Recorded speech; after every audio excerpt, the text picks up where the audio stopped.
Hey everyone, welcome back to Tiny Bunny. It feels so good to finally say that because this has been the most anticipated game at the top of my list ever since I first played it. And I think thanks to Markiplier, so many people have watched that video. I think I almost have up to 500 views on that video, which is crazy. So I want to say quickly to those who watched that first video, thank you. And if you are here for this one, thank you again, because I am so excited to finally play Tiny Bunny at last. I think the developer said that this is early access, so things might change if I'm not mistaken, but I'm excited to see what this game has to bring, because the first one is the prologue. So I think this is the first chapter of Tiny Bunny. So we're just gonna jump right in. And my game has appeared. I was like, where did my game go? Okay, so we are gonna begin a new game.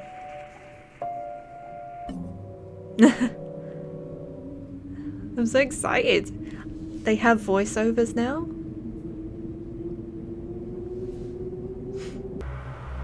Okay, this picture's new in episode 1. I did not recall seeing this one before. Зверя разобрался с беспомощной девочкой.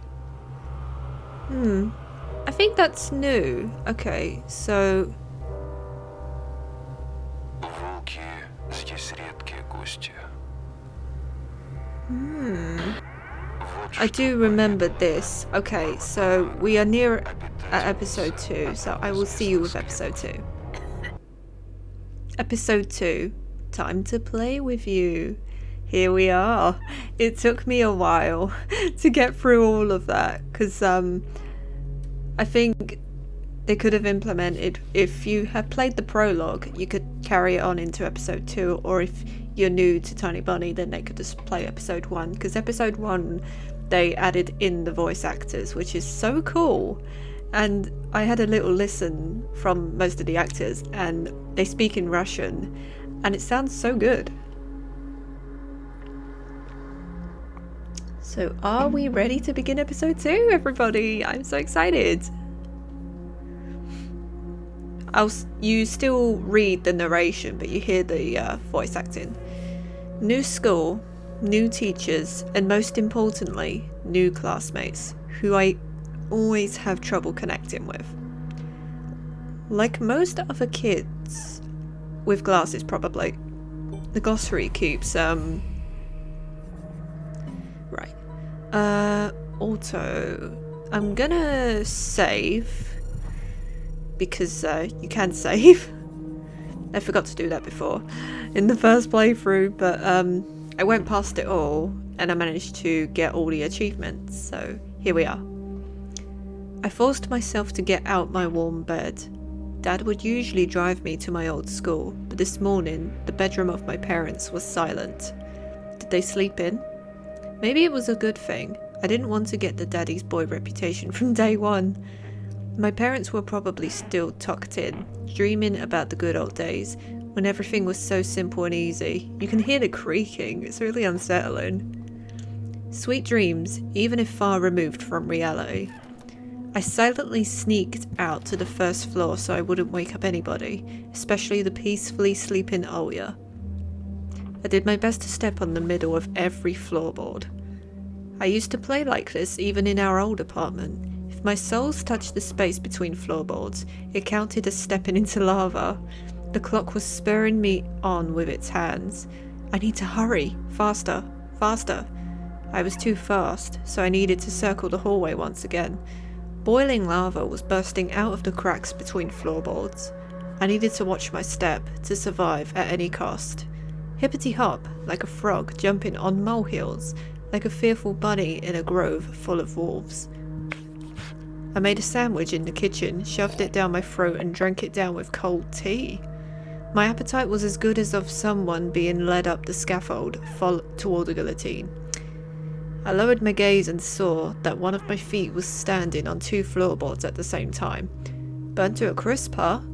I moved my foot. Disgusting little snakes writhed in my belly. The fear of getting hit and being called nasty names. The clock clicked. I need to go. It was dark outside, fitting for an early winter morning. This darkness never fully left the houses around here. I took my time tying my shoes, buttoning up the puffy down jacket, trying to delay my unpleasant exit into the semi-dark, into the unnerving unknown. I rubbed my glasses for good luck, even though I couldn't remember a single time these thick pieces of glass brought me any good fortune. Oh gosh, here we go.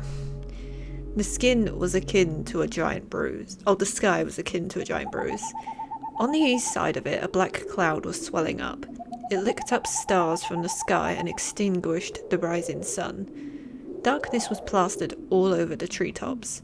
The cautious cries of birds got tangled up in the thicket. I locked the front door with a long key that I wore around my neck. My parents made me wear this noose, afraid that I, being a total klutz that I am, could lose the key, otherwise me.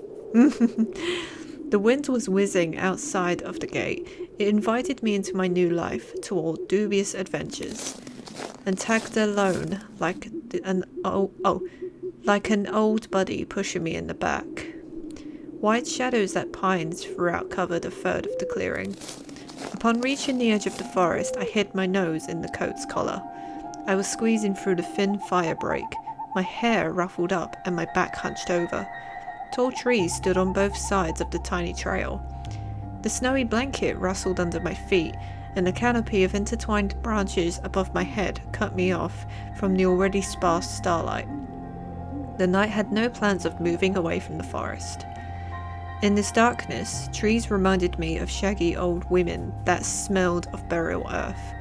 Their trunks turned into cracked, wrinkled faces with holes in the middle as their mouths. If I lost focus even for a moment, mold-covered witches would drag me into the forest depths. Then my parents would be walking around these parts screaming my name. But the dead can't answer the living. I remember her. Or can they?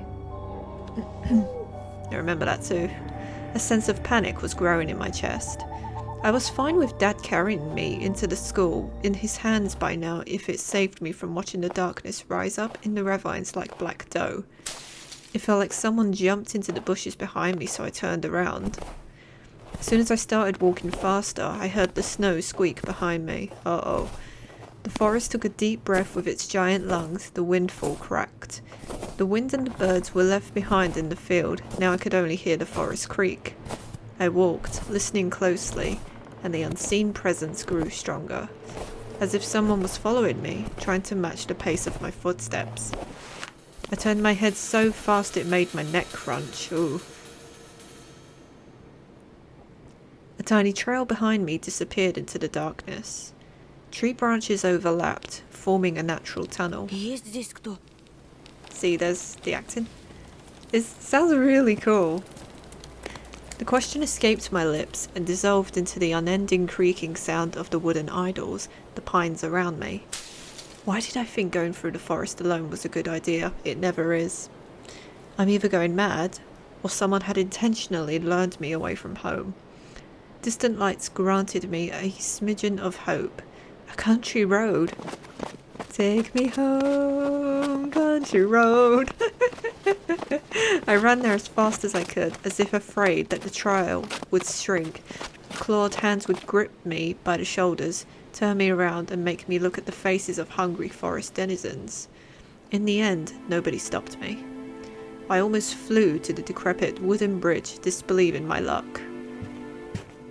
The bridge's supports bathed in a spring tarry and ice cold. I put my hands on my knees and looked up at the forest, then snorted, trying to calm my breathing. The thicket was pretending to be asleep. It looked peaceful, lifeless. The remaining part of my commute lied through a snow-laden road, illuminated by sparse lamplights. I loved the narration of this so much. They really did such a great job with how it's written. I chased away bad thoughts and was trying to run from one round area light to another as fast as I could, seeking protection from electric lamps. Just like in that game where you need to be the first to proclaim I'm protected. What game are you talking about? Tag, a kid's game where one player needs to tag other players by touching them with their hand, making them it in certain zones, normally called the goal. Players can stay safe from tagging. I like that they do that. It's so cool. It's just in this case that protection was flimsy at best, with darkness writhing outside its bounds. Oh, then I noticed something remarkably eerie. In the place where the light of an inclined lamp couldn't reach, a hairy, crooked shadow came alive with a guttural roar. It felt almost like its features deterred light, and its unnatural pose was frightening. Oh my god! My eyes almost popped out of their sockets as I just stood there blinking, trying to chase away that illusion. But the shadow didn't disappear and even got closer.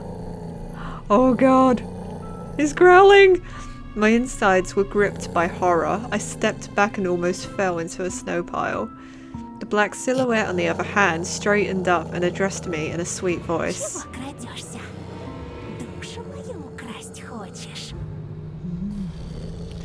Words got stuck in my throat.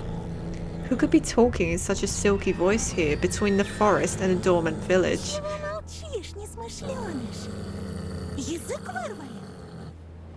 Слушай, а я тебе еще и нос откушу. Будешь знать, как совать его в чужие дела. A girl stood before me, judging from the voice and the silhouette. But I couldn't even reprimand myself on getting scared by a girl when I saw a gaping mouth under her hood and something dangerously shiny inside it. I was stunned. Oh my god! From the cavity of her hood, a frighteningly real fox face was staring straight at me. It's just her jaws weren't moving and her eyes weren't blinking. It's a mask, yeah, a mask. It's just a girl with a fox mask on. At least I wanted to think that. After a surprise like that, a nervous smile involuntarily crept onto my face. Просто в школу иду, а тут ты. Что я? Fox. Никогда не видел, как лиса собаку кормит. Aww. And indeed, there was a small dog circling the girl's legs. One of the strays that were chasing me yesterday, probably. Oh. After hearing my voice, the dog whimpered, lowered its ears, sniffed me out, and then started wagging its tail. I guess I still smelled of bologna that I ate for breakfast. I was shifting my gaze back and forth from the dog to the girl. She didn't seem scary anymore, just weird. Значит, не хотел. Ну-ну. Как тебя зовут? Меня Антон. А тебя? А меня нет. I can see her eyes. She's weird. Definitely has a couple loose screws. But she has a nice voice. My astonishment has turned into a mix of happiness and relief. This girl I didn't know was definitely human, if a bit eccentric. I was also a bit angry at myself. This foxy girl was walking through the darkness without problem, and I shuddered from every little sound. I could have just went ahead, but this girl had piqued my interest. The next time a police officer asks me about my friends at the new place, I'll tell him that I befriended a talking fox. Здесь живешь? В поселке? The fox giggled and purred. She spun around so hard the hem of her coat lifted up. Нет, глупый. Нет. Лисы не живут в поселках. Хочешь сказать, ты живешь в лесу? Из какой норы ты вылез? Конечно! Лисам среди людей не выжить. Пока они лисы. Her jokes were also weird. Just like her carnival mask, paper mache with fur glued onto it. A dog reminded us of his existence with a loud bark. I unfastened my backpack. Dad would sometimes throw food in there without my knowledge. Cookies, apples, or even my favourite crab sticks. Ooh. He called it a gift from the bunny. The stray strolled toward me with mincing footsteps, with a pleading look in its eyes. I want to have a look at that. Treat from the bunny, the uneaten part of a business lunch or a treat specifically bought for children. Parents would tell their children that a bunny asks them to deliver said treat, but it could also be any other animal, a squirrel or a bear for example. I never looked at the glossary before, so it's really quite cool to see. The fox did definitely treat it to something, but it was probably still hungry. Зачем ты так вырядилась с утра пораньше? На утренник идешь? Oh. The girl shrugged, throwing silvery snowflakes off her nose, and her human form along with them, turning into a genuine beast. A real fox, agile, cunning, dangerous. A moment of hesitation and you'll be ripped to shreds. She'll tear you up and gulp you down without breaking a sweat. Oh my god. I couldn't help but just stand there as a stump until I heard her calm melodic laughter hidden underneath the beastly mask. Видел бы ты свою маску, сладенький. Sweet. Did she say sweetie? I got embarrassed, went red up to my hair roots. We'd seen a fox in a zoo once, when we went there with Dad, but it had patchy fur, was grey and skinny. But this girl was of fiery colour and furry, just like in fairy tales. I was still rummaging through my backpack. My fingers that were looking for the food for the dog felt something soft and crumpled. Ничего. Скоро проснутся настоящие звери. Спроси-ка лучше у них, где они взяли свои человеческие лица. Her voice is so cool. The girl's shadow was dancing in the lamp's light. The dog yapped in agreement. I dropped my finding into the snow from the surprise without getting a proper chance to examine it. A cold wind instantly covered the edge of the hole it created with snow. The dog rushed to dig it out, probably thinking it was a treat. And the fox just snorted. Now I was so embarrassed I wanted to sink through the snow. It was still dark outside of the electric circle. On the contrary, the darkness seemed even more thick. All neighbouring houses were sleeping deeply in its inkiness. I did my best to continue the conversation with the weird girl I didn't know. Так ты в школу идешь? Ах, ну какой же дурачок! Так ничего и не понял? Welp, I was trying to be friendly, but she can't stop mocking me. See, I'd make that face too. Calling me a dummy and all. I should have just moved along without paying any attention to this weirdo and her stupid dog. Hey, dog's doing nothing. А ты чего обзываешься? Yeah. Не хочешь отвечать, пожалуйста. Никто не требует. Still, something froze me in place, tugged me toward the dark figure. A mysterious appearance, a voice that was velvety and just languid enough. I was intrigued and excited. I watched her as people watch fires burn. Ой, да не дуйся. Гляди-ка лучше. Ты нравишься Жульке. Zolka. The dog was digging through snow with sharp movements, snoring loudly. Oh, that must be the dog. The fox turned around and looked at the windows of a nearby house as its timbered front through the white mist. The tip of her fake nose was shining under the lamp's light. И не только ей. I went red again, like a boiled crayfish this time. Is she talking about herself or someone else? I hoped that the semi-dark would be able to hide my embarrassment from the girl. I cleared my throat before asking. А кому еще я нравлюсь? I waited, counting my heartbeat. The fox didn't reply. Her sly stare was scanning the frosty patterns of someone's windows. She was reading them like a glass book. I wonder what she can see in those winter paintings. The stray stopped rummaging through the snow. It ran to me, holding my object in her jaws. A mitten. Could it be the one I found in the forest? Yeah. What's it doing here? When I looked closer, I realised that it was just my mitten. Maybe Mum stuffed it in there when I was asleep. A certain lost boy immediately came to mind. Эй, ты знаешь что-нибудь про Вову? I imagine the scene, silhouettes dancing in the clearing. Maybe it was them, like her. The dance on the night when Vova had disappeared. A boy who, when found, can provide a big reward and maybe save my family. I remembered my birthday when our parents promised to take me and Olya to Disneyland in Paris. But instead of a long-anticipated gift, they gave me a simple brick game console, visibly embarrassed. I was crying my eyes out and demanded to take me to the promised amusement park. That was the first time when Mum and Dad had a big fight. My greediness shattered their relationship. If only I could fix everything, gather everybody I love and take them to Disneyland. В ночь, когда пропал Вова, я, кажется, видел, как кто-то похожий на тебя плясал под моим окном. It couldn't be true, but I felt like her mask became even more sly. The fox was sniffing me А out. что? Ты тогда испугался? За себя или кого-то еще? Oh yeah. As soon as I thought about my sister, my chest tightened and cold sweat started running down my spine. Ну так слушай меня внимательно, мальчик по имени Антон. Это большой и страшный лес. The fox made a decisive step forward.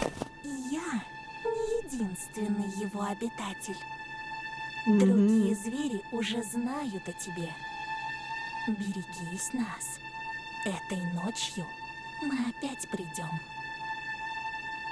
I shouldn't have talked to this evil in-child form, I thought, panicking. Пока ты со своей семьей будешь спать, подкрадемся близко-близко и станцуем. Макарену! Dun-da-da-da-da-da-da-da-da-da. Чё? Эй, Макарена! Ah. Love it. У тебя прямо челюсть отвисла, Антоша! Love it. Видел он меня ночью у своего окна? Ага, как же! А ты случаем не местный дурачок, нет? Ah. Меня не отпускают гулять так поздно. Здесь, знаешь ли, дети пропадают. I touched the plastic frame of my glasses, puzzled by her silly joke. She got me scared to death. Ой, да не тереби ты окуляры свои. Can't help it. Я раньше тоже близорукой была. Лучше послушай меня. Может быть, ума наберешься. Лисичку как обычно называют? Плутовка? My words seemed to hurt her. Ох ты ж! Да как ты... Ой, прости. Oh, sorry, I didn't mean to cut that dialogue out. I put my finger on the mouse. The girl laughed with the voice of two jingling silver bells. Да шучу я! Конечно, плутовкой. Если ты ловкий и смелый, не боишься с плутовкой водиться, я, так и быть, помогу разыскать этого Вову. Okay. Ты же неспроста его ищешь, да? Yes. Da? I shrugged in reply. Her insight was alarming. Знаю, почему дети повадились соваться в наш лес. Порой там можно найти много всякого интересного.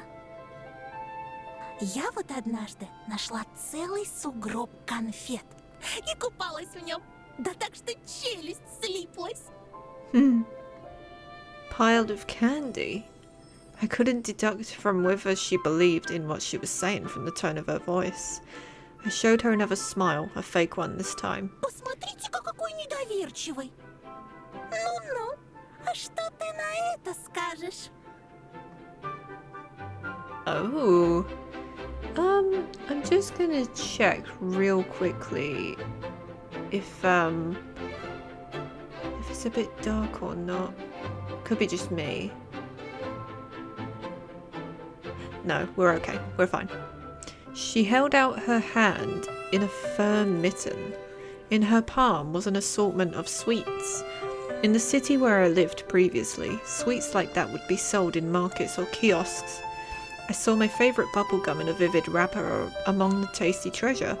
A familiar name was on it, Turbo. The fox's triangular face nodded at me. Угощайся. У Oh. меня их полные карманы. Refuse or take?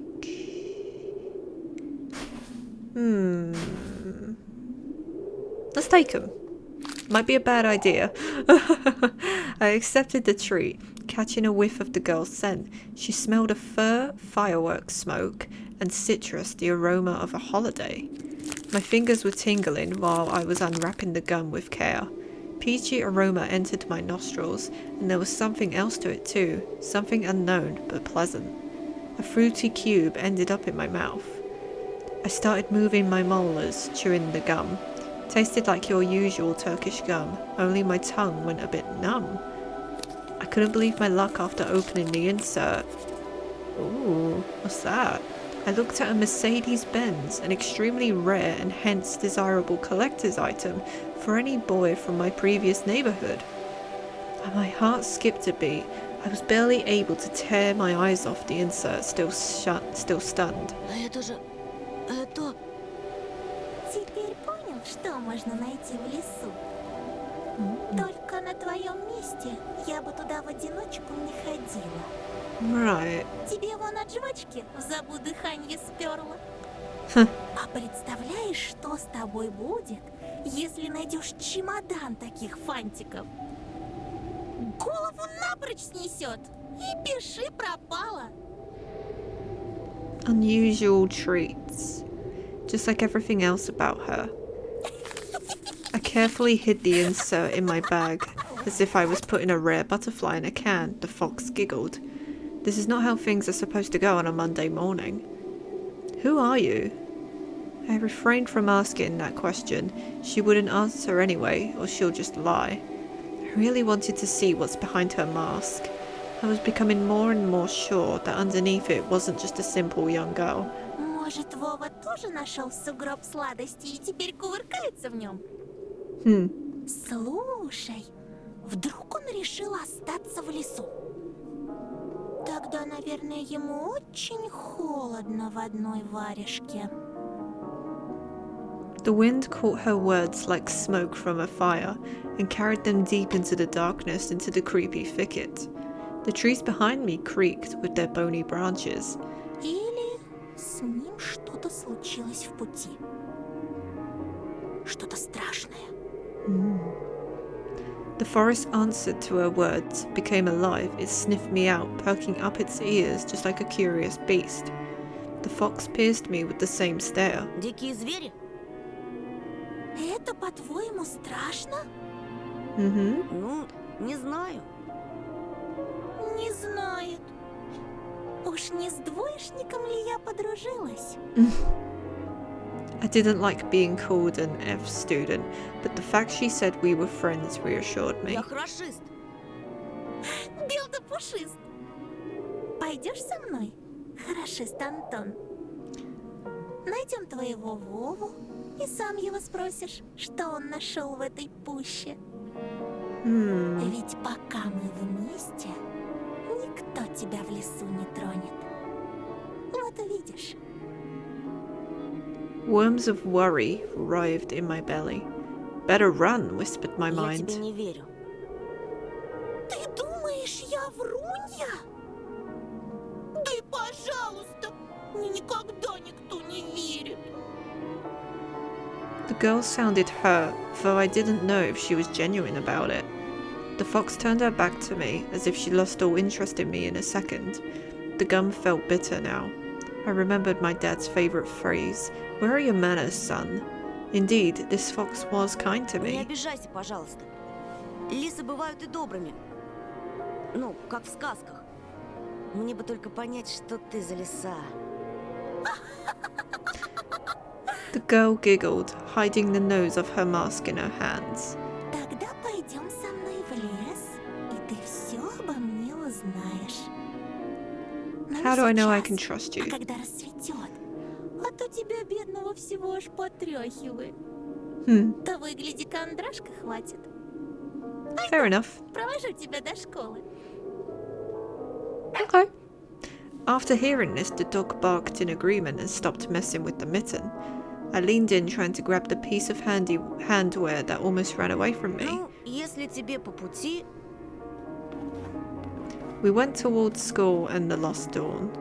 Here and there, the lights came on in the windows of houses we passed, as if their inhabitants were sending us warning signs. Silhouettes lurked behind curtains, dogs would let out an occasional bark. Spirals of grey smoke rose from the chimneys, TVs bustled in kitchens, the dishes were ringing. We watched the village slowly rise from its slumber, while carefully treading the snowy wheel trails. I took the left, the girl, the one on the right, and the dog was following right behind us. I expected the fox to bring up something weird again, but she was being silent all the way, as if playing some game only she was privy to with me. She would only giggle from time to time when the dog sneezed from the snowflakes that fell on its nose. Aww. I was the first to break the так silence. как тебя зовут? Ну, конечно. Имена, имена, имена. Людям непременно надо вешать ярлыки на все подряд. Ну и как бы ты назвал такую лису, как я? Даже не знаю. Sarah? Я читал про лису по имени Алиса. Oh. А что? Я не против. Пусть будет Алиса. Nice. Couldn't understand if she was joking or not. Turned around as if looking for an answer from a dog, from a dark sky without the tinge of the dawn. My silent questions were left unanswered. There's the school.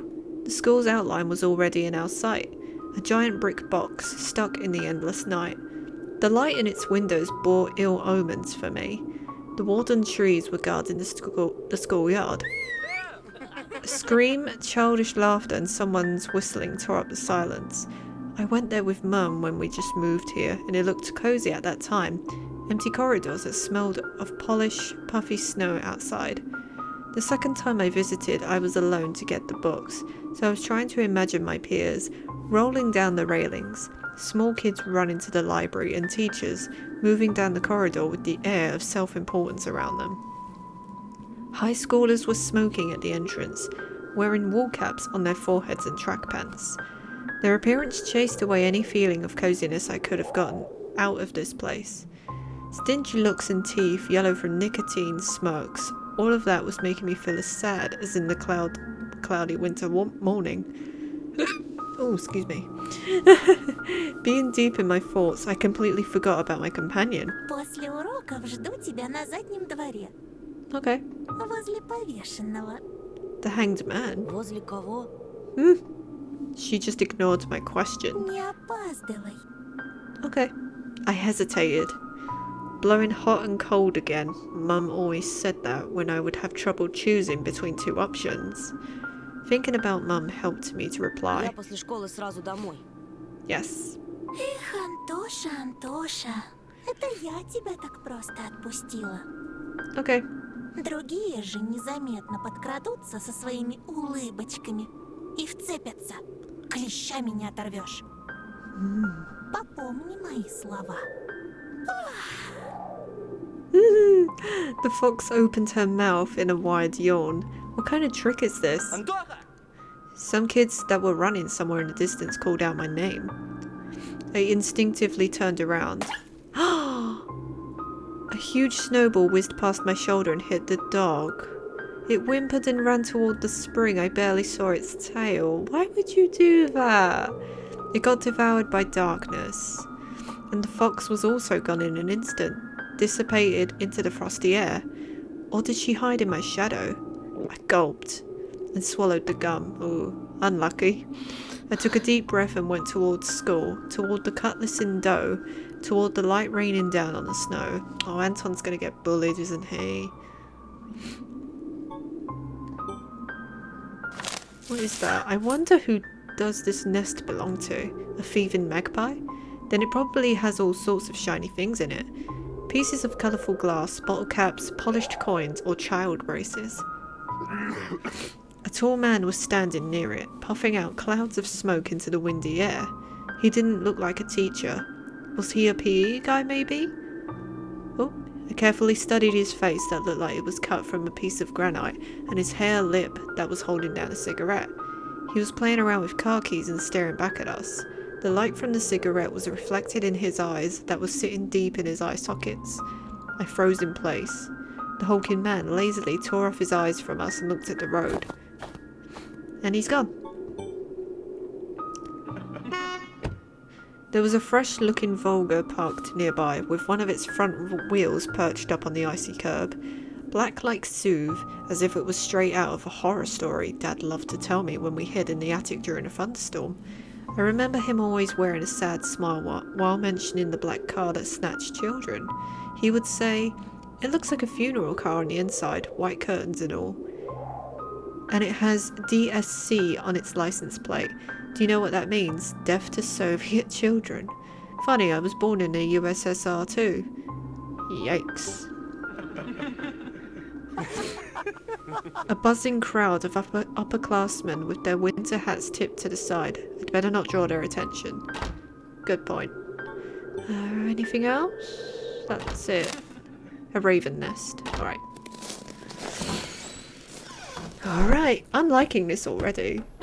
Muffled voices were coming from the other side of the door. The lamps were blinking.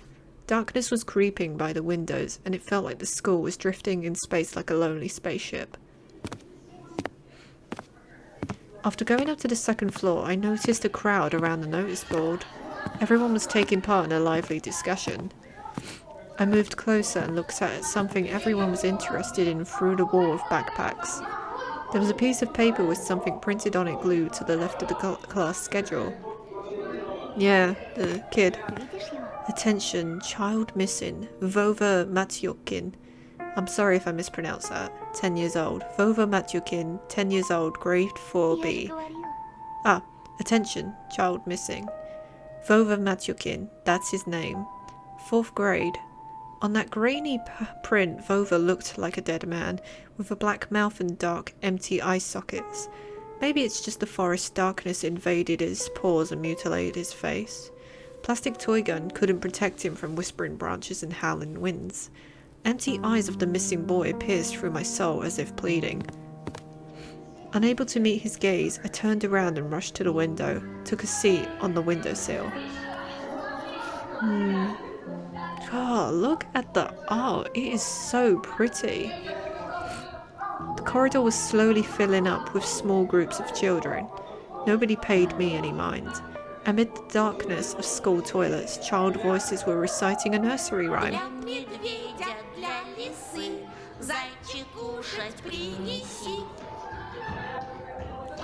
I turned my head toward them, trying to get a better look at their features, but then my attention was stolen by a loud clicking sound. A female teacher marched down the corridor with her chin raised up high. Her heels were hitting the floor like miniature hooves. A schoolgirl was following her closely. She was also looking pompous, stopping along the way and whispering some secret in her friend's ear. She was probably a class rep, since she was carrying an attendance register book. Екатерина, возьми, пожалуйста. Ekaterina. The teacher opened the door and the crowd rushed in, shouting and pushing each other. Oh God, do you see her face? Out of all of them, a tall red-headed fat boy caught my attention. His face was so full of blisters, it looked like the insides of a pomegranate. Ew. A bad feeling made the hair on the back of my head rise. I've seen boys like him before, unsettling eyes, cackling laugh. Oh boy. The girl, who was a smaller copy of the teacher, warned the boy with a wave of her hand and entered the room through the clearing in the crowd. Some boy stumbled on the doorway and the redhead immediately shoved him. The boy flew head first, flailing his hands trying to keep balance. He's gonna bully us, isn't he? The fatso burst out laughing and a couple of kids joined his nasty cackling. Their laughter sounded like someone was snipping with huge garden scissors. The classroom sucked all of the kids in. The corridor stood empty. I wanted to grow roots into the windowsill.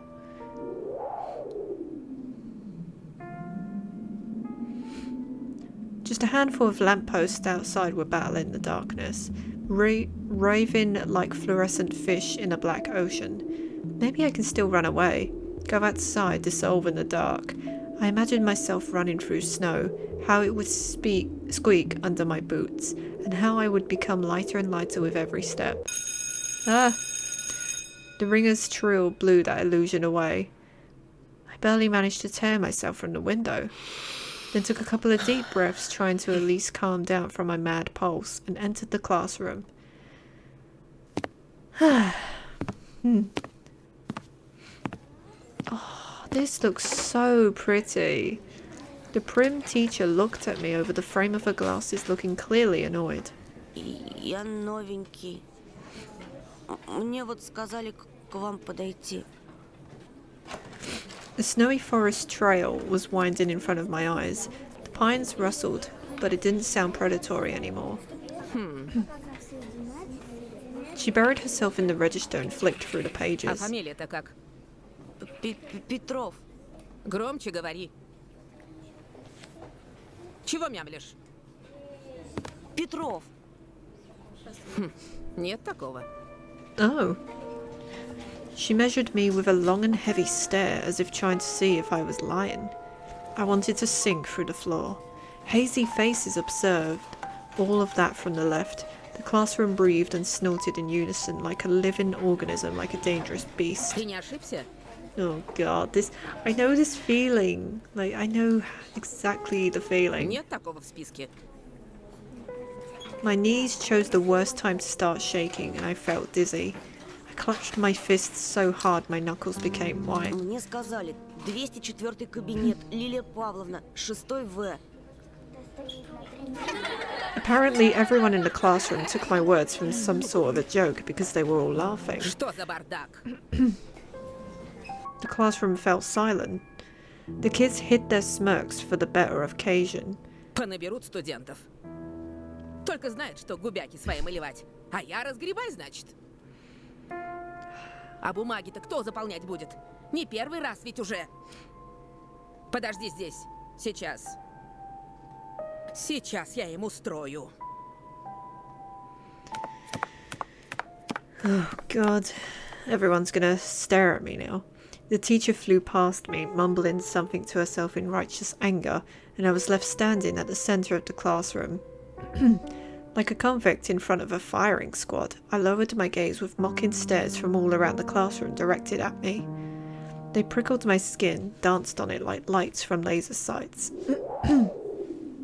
Ooh, I like that. I imagined running far away from this place again, fighting the clawing wind, soaring high above the pines in one long jump. With the wind in my back as my only companion, the eyes of my future classmates were asking, this new boy, is he one of us or an outsider? Somebody whispered something and stifled laughter rolled through the classroom. Доску вытри! It was easy to guess who was the main prankster here. Эй, очкарик! Ты чё, не только слепой, но еще и глухой? Доску вытри, говорю! My knees weren't the only shaking part of my body anymore. I was trembling from head to toe, and I prayed for the teacher to come back sooner. My prayers were answered by powers that be. Ну что мне с тобой делать-то? Куда сажать, а? Давай-ка сядь, наверное, с Семеном. Let me guess, the bully? Он все равно один. Еще чего? Yep. The fatso put his backpack on the seat beside him in defiance, scratched his belly and smirked. Ты опять за старое? Снова бабушку в школу вызывать? The classroom went silent. А чё она мне сделает? Не она, так я тебе сделаю. Рюкзак убрал быстро. Semyon didn't move a muscle. He started studying the portraits of writers on the wall, looking bored. I needed to do something to resolve this somehow, to save myself. I would leave. I cleared my throat and continued in a stifled voice that sounded nothing like me. Я могу за последнюю парту сесть. Там, кажется, свободно. The teacher snored loudly. She looked at me, then at Semyon, then back at me. Ладно, садись пока туда. Good. А с тобой, Бабурин, мы еще поговорим. Чтобы подошел после уроков. Будешь по классу дежурить, ясно? Semyon forced out a twisted smile. Juicy pimples were growing on the tip of his nose. Excuse me. Ripe for the talking. Ripe for the taking. God, I'm very bad at reading. I walked carefully, afraid to stumble and fall, causing another outburst of laughter from everyone. I took my seat at the back of the last table, where I was met with a pile of old posters.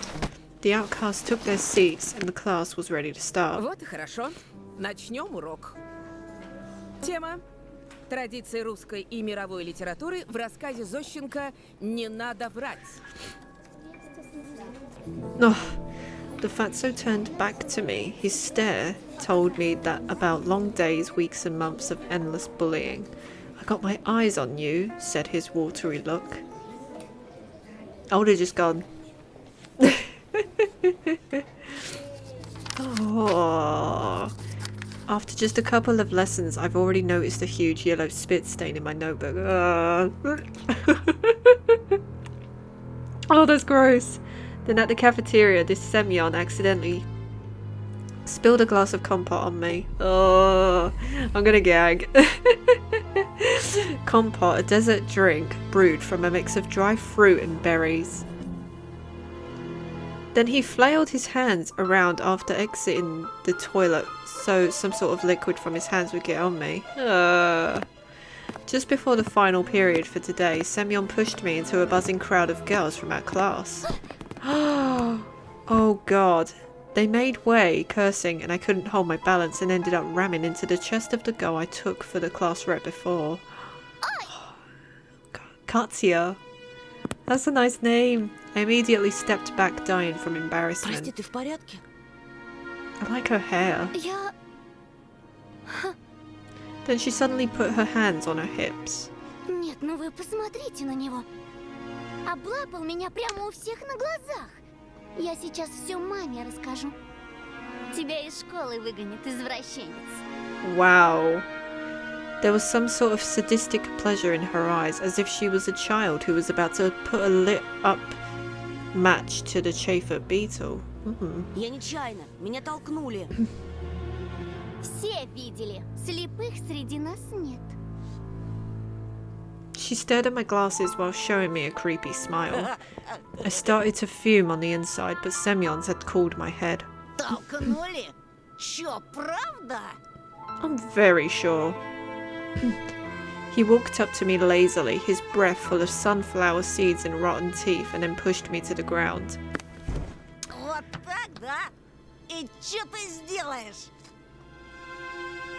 The delinquent towered over me as if saying, "Come on, hit me, let me see you try." Fight back or endure. I'm not gonna fight him. As much as it'd be great to, I'm not gonna fight him. I breathed in loudly, stood up, massaging my temples. Semyon was making a mocking face, as if asking me wordlessly, "And what are you gonna do about it?" I looked at his red fists that seemed so big to me at the moment and realised if I saw even a single word, I'd get hit. And he'll keep on hitting me until I cry. Or maybe even that won't stop him. And nobody was going to help me. Простите. Я споткнулся. What a pathetic squeak. If you could actually burn up from shame, I would have already been reducted to cinders by now. Ходить нормально научись. Слепошара.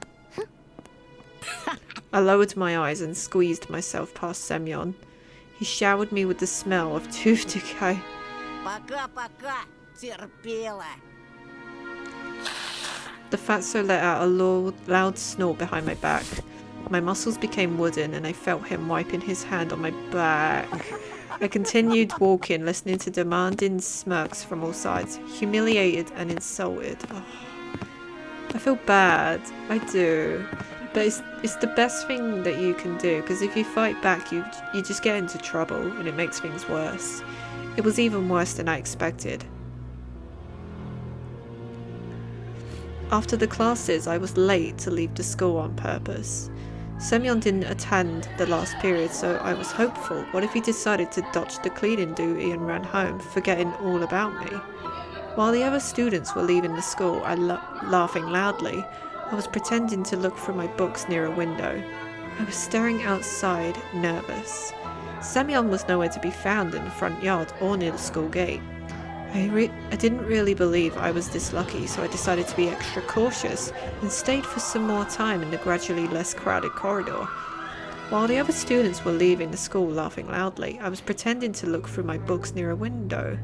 I was staring outside, nervous. Semyon was nowhere to be found in the front yard or near the school gate. Was that, I think this dialogue's repeated. I didn't really believe I was this lucky, so I decided to be extra cautious, stay some more time in a gradually less crowded corridor. All of the bustle moved to the first floor. Yeah, I think the dialogue was repeated. There was a skeleton peeking out of the biology classroom. Some jokester put a cap with the American condor on its head. The sounds of running water were coming from the bathroom. I was the only person left in the whole school. I'm not alone, a sudden thought came to mind. I remembered the lost boy. His portrait was hanging near the announcement board. Oh god, I remembered his smile, but it wasn't that evil. His watchful eyes, and the fact that he's most likely already dead. Привет. Привет. I shuddered and turned around. Ooh. At first my eyes stumbled upon the black violin case. Then I noticed a girl from my class that was holding it. Oh, she's so pretty. I think she was the one on that cover from episode 1, because the picture of her was never there before, but now it is. She sat in the first row of the second column. I could swear I caught her looking at me a couple of times. I was sneaking glances at her myself. Sometimes it just feels nice to look at something pretty. A running spring, a blue sky, or a girl that doesn't laugh at Semyon's jokes along with everybody else. And she wasn't exchanging vile gossip about other girls with Katya. She spent all breaks just like me, staying in the classroom or looking out the window, or drawing something in her green notebook. Здравствуй. I turned red and pretended I was studying the pattern on the wooden floor. Я видела, как Бабурин тебя толкнул. Ты в порядке? The bump on my head hurt, but it wasn't all that much uncomfortable. В порядке. Пустяк. Ага, пустяк. Этот придурок в последнее время совсем распоясался. Врезал бы ты ему. Угу. I mumbled in reply. Вроде Семен раньше таким не был. Он к нам недавно перевелся. Oh. Бабушка мне его по секрету сказала, что он словно взбесился. So what gives him the reason to bully me then? I started shoving textbooks in my bag to occupy myself with something. The girl looked at me with her clear, attentive eyes. А ты за рекой живешь? Yes? В том деревянном доме? How do you know? Ну да. Там, наверное, страшно. Да еще через лес идти. Я бы так не смогла. How did she know where I lived? I shivered at the mention of the forest. I thought of intertwining branches of the snake-like trail, of the endless darkness that spreads like mold among the crooked trees, and conjured up a blatant lie. Да не так уж там и страшно. А что тебя так пугает? She smiled after a brief pause, as if brushing off a daydream. Да так, ничего. Меня, кстати, Полина зовут. Paulina. А меня Антон. Pretty. Ну, это я знаю. Ой, мне на музыку пора. That bell was so loud. She made a couple of steps and stopped. Amazing. Paulina didn't look like those beauties from the magazine posters or the actresses from the movies. But in the flickering light of the ceiling lamp, she looked prettier than all of them. А ты играешь на чем-нибудь? My parents bought me a guitar a couple of years ago. I immediately remembered my meager attempts at making music. Change, we're all waiting for change. Soy's song echoed my thoughts and my desire to change something. That guitar got lost somewhere, as if refusing to move to the old house near the forest. I think my parents gave it away to someone that needed it more. Увы, не играю. Aww. Жалко. Ну ладно, я побежала. Пока! Bye. The girl's shout was picked up by the loud echo. The sounds of shoes spreading through the school hallways. Пока! I wasn't sure if Polina heard me. I looked out the window again. Oh, I'm so sorry, Semyon would say while shoving me off the staircase in a way that could break my neck if I fell. Oh, that's so creepy. Or, oops, didn't mean that after spilling compote on me in the cafeteria. And this kept happening every day. I couldn't relax for a moment because of this string of coincidences. And to my horror, I realised that it was only going to get worse and I couldn't do anything about it. At school, I walked always looking down, counting down minutes until the classes ended. Only in rare moments when I caught Polina's look on me, I choked from embarrassment and was ready to fight, but as if to mock me, nothing happened. And then my rage subsided and everything returned to normal. I always went home alone. First I slipped through the village, then over the bridge across the river, and then finally through the forest. The road crawled among the trees for 10 minutes. There were no passers-by. I only sometimes cars creeped by me as if afraid to sink in snow. I tried walking as fast as possible because white from the snow branches and black trunk created an illusion of someone wandering the forest. Somebody tall, sneaky, who can turn into a tree or a snow pile, and then, when nobody is looking at them, continue their journey along the road. Ну, здорово, Антошка. Oh no.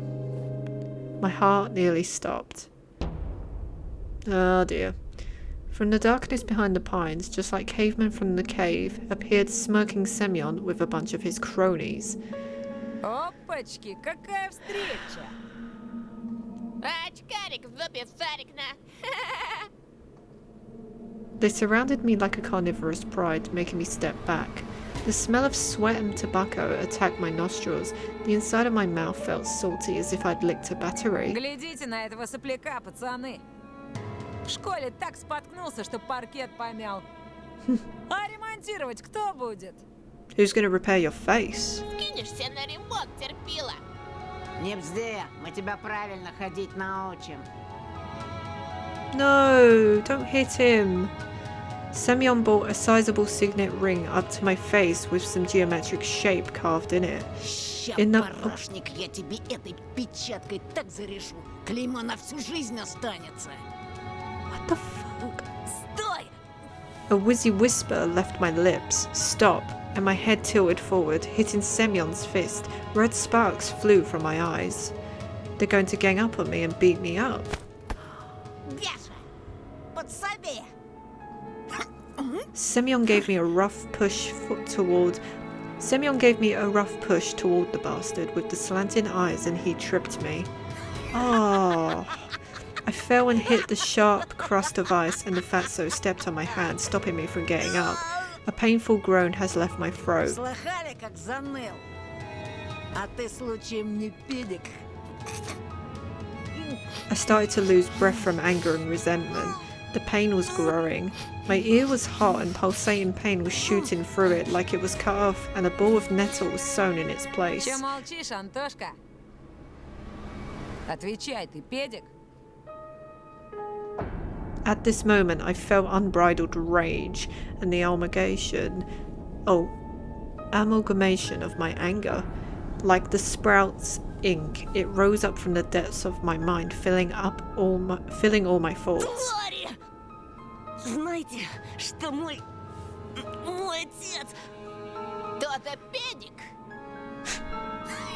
Semyon burst out laughing. This became the last straw. Fear and anger were grappling inside me like mad Он dogs. айкидо занимался. Поняли?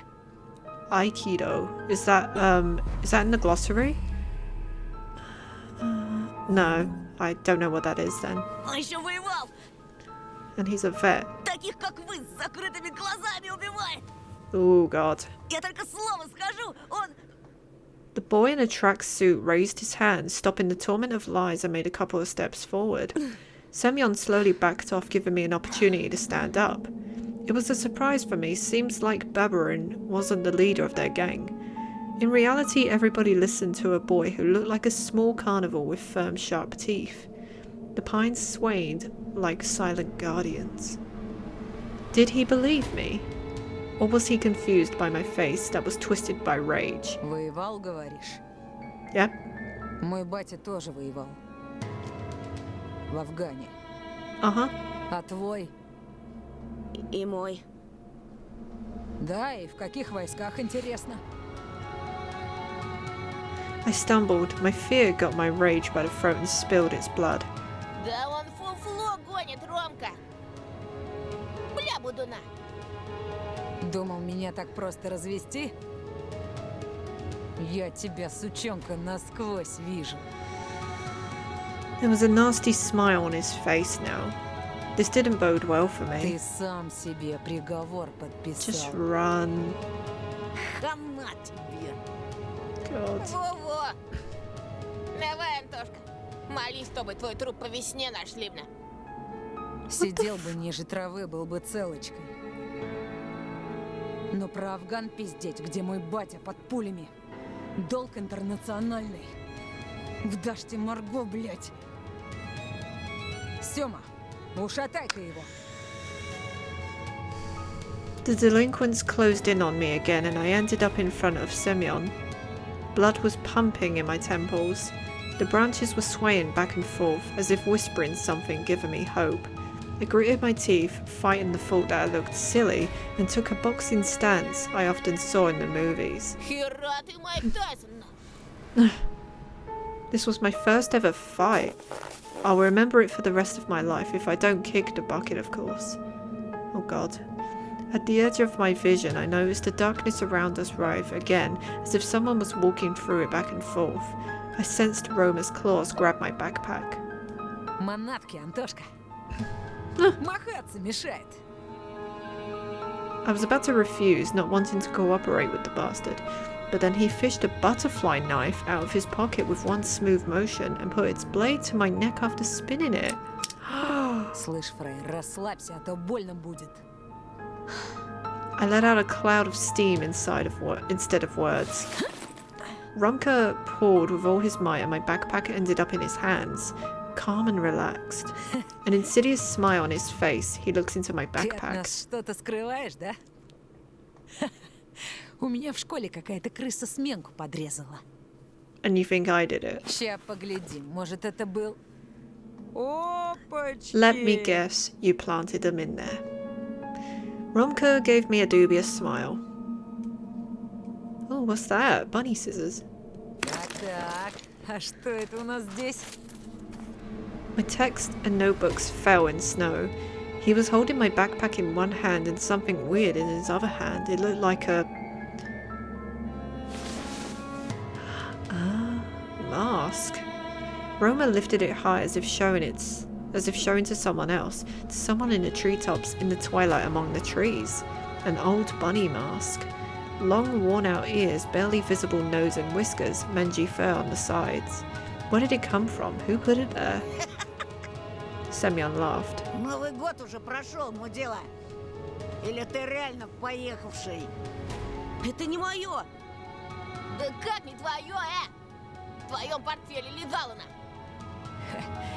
Ronka was watching this scene unfold with an evil smile on his face. А знаешь что? Надевай. Зачем? Надевай, говорю. But why? Попрыгаешь перед нами, зайчик. Давай, давай. Или без штанов домой пойдет на. These guys need to get a life.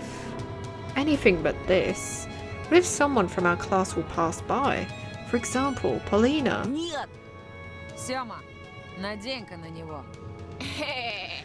Biasha rushed to his friend's side and took the worn-out mask from him with a buffoonish bow. Then he passed it to Semyon, who was already rubbing his hands in anticipation. I looked around the pine woods. as if waiting for help, as if the shadows that writhed around us would take pity on me and take my side. Branches looked like arms, twisted in unusual angles. The blackened bark was their charred skin, and the darkness was the smoke they produced. I can't run, won't get away, they'll catch me. And then... Вот. Это чтобы маска хорошо налезла. Oh, what is with the spitting? He held a huge portion of spit on the inside of the plastic bunny face and put it close to mine. His spit looked like a squash spider. Rumka's face twisted, he spasmed like a beast, like he wanted to tell Semyon something, but then he suddenly stopped. Semyon was still close by with a disgusting smirk on his face and a terrible smell coming from his mouth. Oh, I feel sick. Надевай, быра! Оттурую! Kick him in the knee. The mask almost looked even more disgusting now, yet despite everything, I felt like it was a chance for salvation. It could become my second skin if only I was to put it on. If only I put my face against its bumpy surface and the fur will glitter while the ears will come alive. I just need to put it on and Semyon and his friends will be gone. They won't. Forever. Don't do it.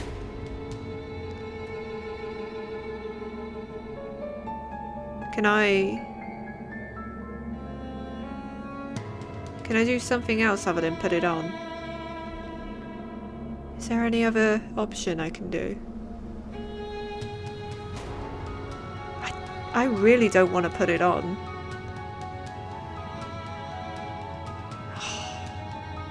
Are we really going to put it on? I reached out. My hand wasn't shaking anymore. I would just take it and just throw it into the snow. Semyon handed me the mask and let out an evil laugh. The fur felt warm to the touch, just like I expected. I got goosebumps. Electric energy flowed through my spine. Вот оно, мое спасение. A voice whispered to me from the well of my subconsciousness. Just put it on and nobody will hurt you. The forest froze, gazing at me with cracks in the bark. I acted slowly. I took off my glasses. Got rid of the nasty spit on the paper mache. Good. There was movement inside of the bunny face, as if something was trying to break out, and I needed to help it. I lifted up the mask and started moving it toward my flaming cheeks. Just like in that movie with Jim Carrey. Ah, nice! This mask had power. This mask had strength. The carton touched my skin. It enveloped my skull, my nose took the shape of my face. It smelled like an animal lair in pine. My lips touched some sort of hard, wavy material. My armor. Strangely enough, through the slits of the old carnival mask I was able to see as good as through my glasses. A trio of boys frozen in the clearing. Snowflakes frozen in the air. The trees whose shadows formed black streams toward me.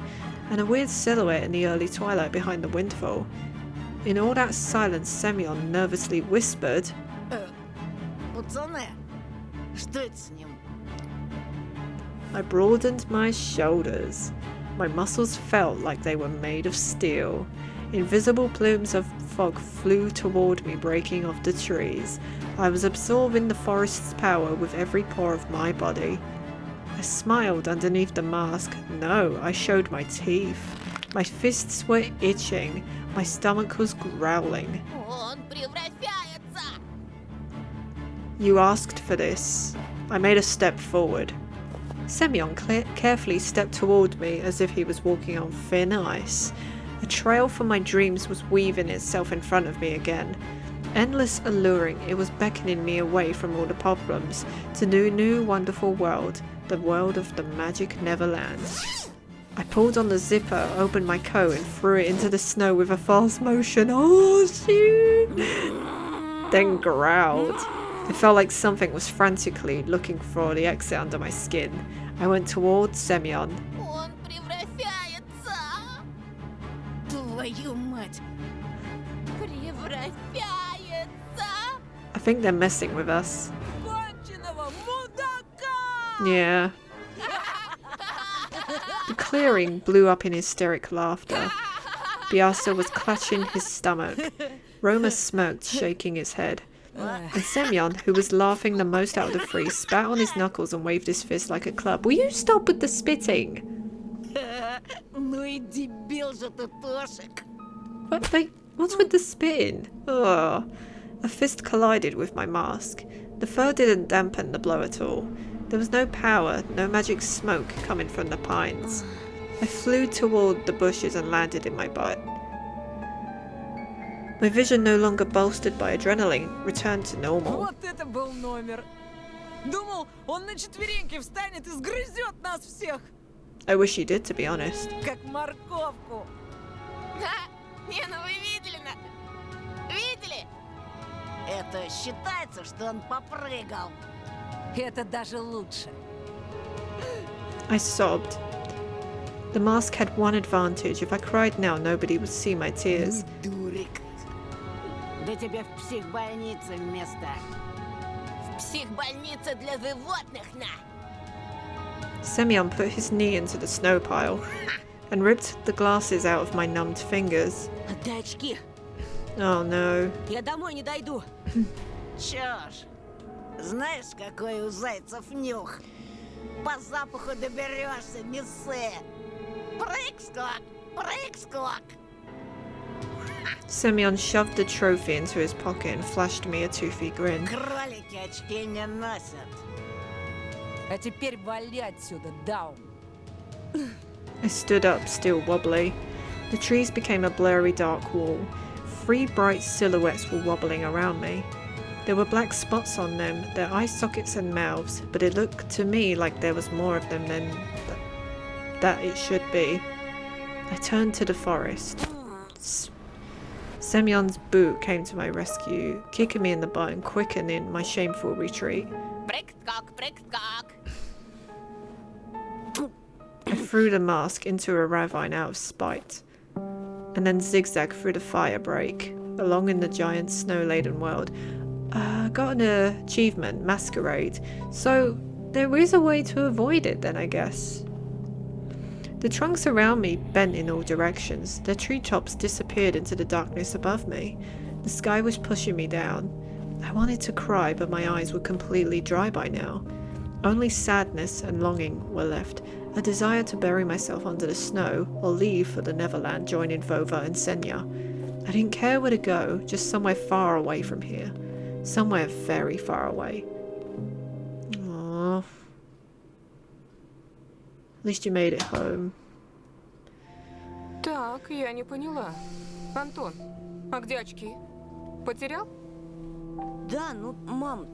И как можно быть таким рассеянным? Ты думаешь, я деньги печатаю? Как же? Будешь до следующего года в старых очках ходить. Oh no. Oh, you rushed to me.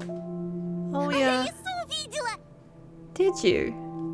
Surprise a king to a shotgun blast. I could only flap my lips in reply. A cup shattered into many little pieces with a loud fang. My mum let it fall from her hands. Her face was pale and her eyes were glued to the ground. This pause, just a split second, felt like an eternity. Then my mum spoke with disappointment.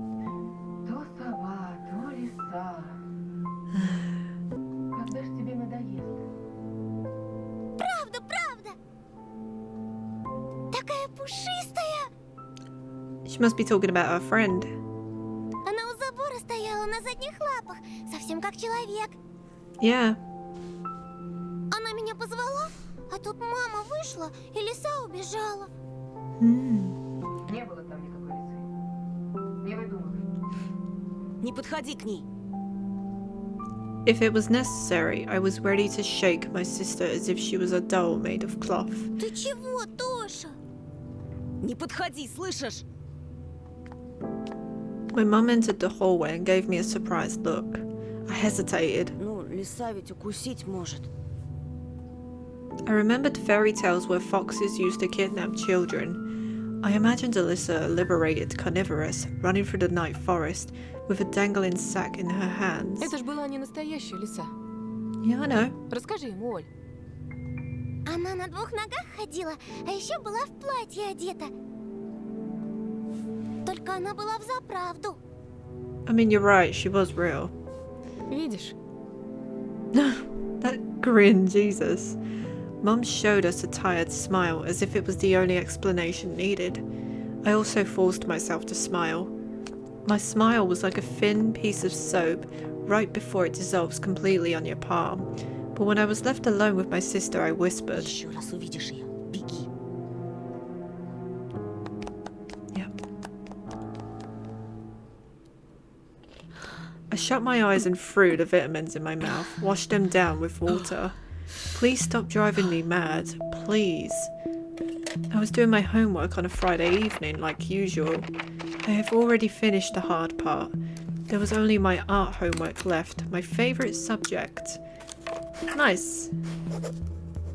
I needed to draw some sort of magic beast.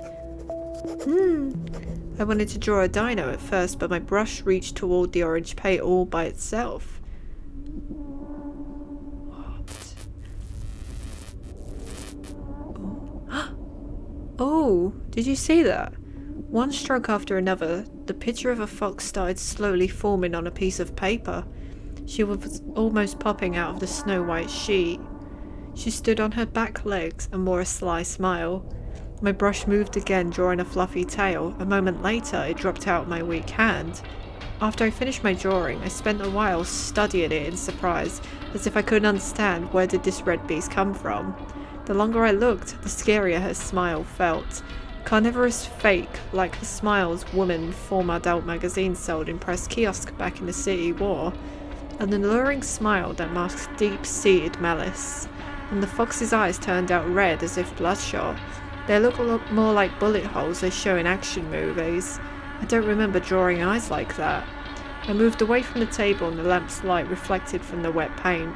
The drawing was glossy. It felt like the fox was watching me. Waiting. Антон! Oh God!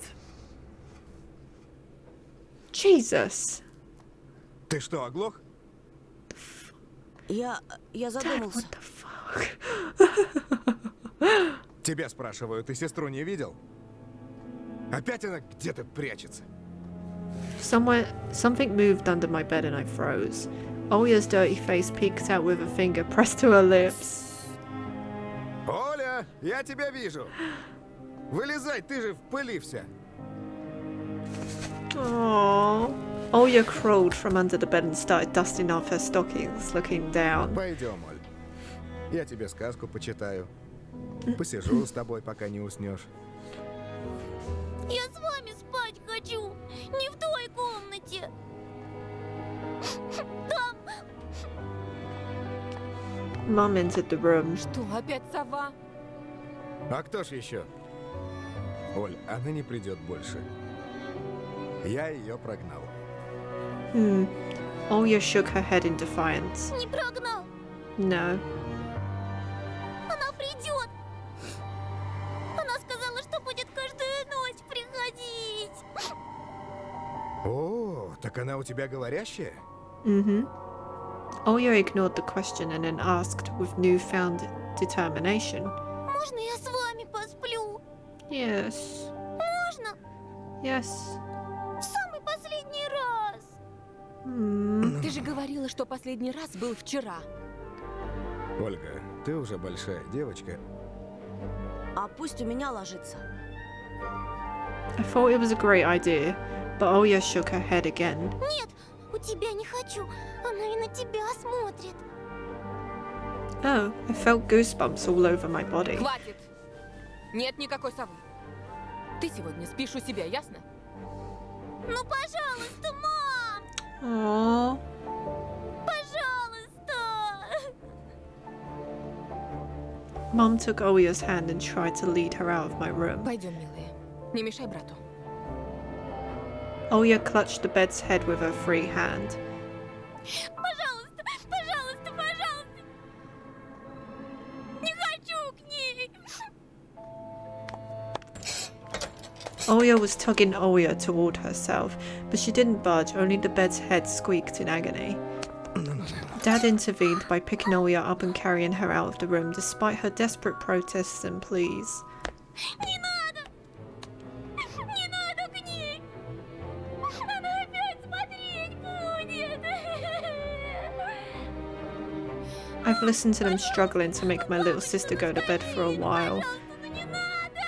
In the end, my parents gave up and let Oya sleep with them. But it was surely the last time, ever. When everybody settled down, I was lying in my room thinking about Oya's words. It's watching you too. I felt uncomfortable. I barely managed to calm down only after closing the curtains in my room shut. But as soon as I closed my eyes, the memories of my day started jumping around in front of me.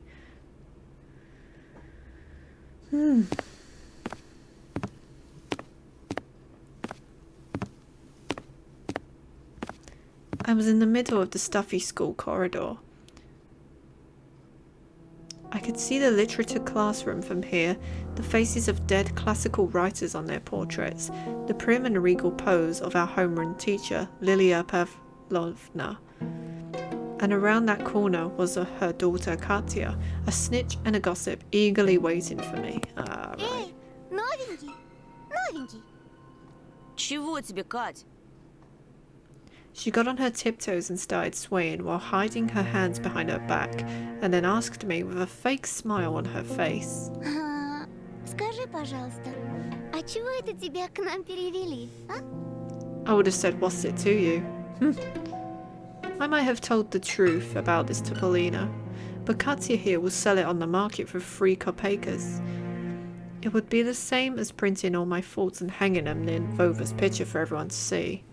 So I reverted to an answer I knew by heart. Это все из-за моих родителей. У папы тут новая работа, а мама... But Katya didn't even listen to me, just rushed toward the perked up ears of her friends, whispered something while stealing glances at me and giggling. Да, конечно, конечно. Он нас тут совсем за дурачков держит. Я вот слыхала, что это все из-за его отца. Он недавно кому-то крутому дорогу перешел, и теперь они всей своей семейкой в нашем захолустье скрываются. Неправда! Ты все врешь! А слышали? Слышали, как ему бабурин всыпал? А этот лишь ручки опустил, да глазенки потупил. Прекрати! Ты знаешь, он не один был! И будто этого мало. Ходят слухи, что этот чудик повсюду таскает с собой заячью маску. Ой, девочки, ну кто же в своем уме будет такое делать? Ясно, понятно. Со странностями наш Антошка. Может, слабоумный, а может и маньяк. Oh, wow. Если в его портфеле хорошо покопаться, там и топор отыскать можно. Да-да-да. Oh. Sorry. Замолчи! Заткнись! Ха-ха! Вон как раскричался-то, будто ужаленный. А зрачки-то, зрачки какие широкие. Опять чего доброго с катушек слетит и руки распускать начнет. I never did. Не зря же его мать с таблетками пичкает. How does she know about that? I just stood there in confusion, trying to understand how she was able to find out about my medicine, and what scared me even more was the possibility of a horrifying truth hiding among her chatter. Да-да. Он такой же ненормальный, как и его сестрица. Oh, bitch, now I know you didn't. Представляете, к этой сумасшедшей дурочке каждую ночь прилетает сова ростом с человека. Да-да. He must be dreaming it. Только что-то ее никто из здоровых людей не видел. А этот наивный простак ей верит. Нет, ну вы представляете? And then I caught a single kind look from the smirking crowd. Как же так, Антон? Неужели действительно тебе не здоровится? Полина, послушай меня! Как же, как же? Не слушай этого болтуна, Полиночка. Это ничтожество даже постоять за себя не может. А при случае и за тебя не заступится. Бросит, думая, как бы только самому по шее не схлопотать. Слабак. Polina slouched as if someone kicked her in the stomach and then burst out in tears and fell to the dirty floor wailing and screaming. Yeah, this isn't real.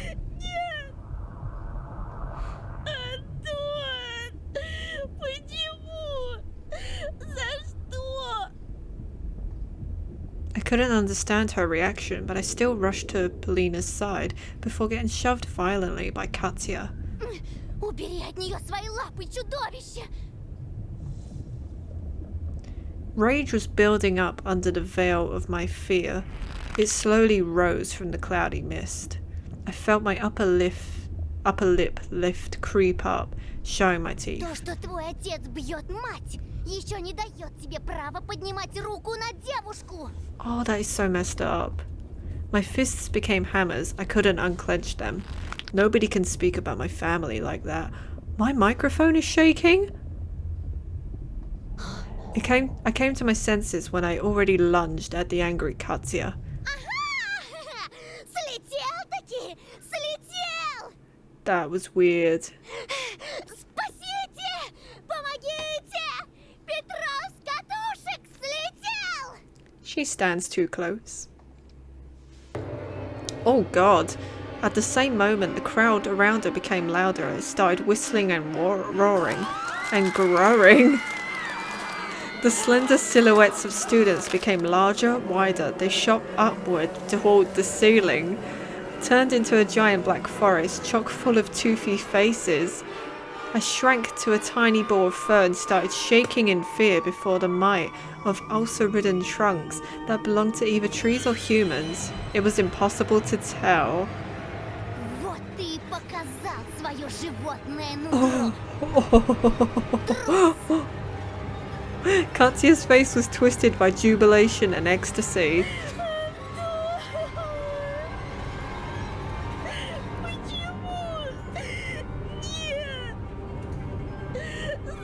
I'll have to put a flash warning for this part.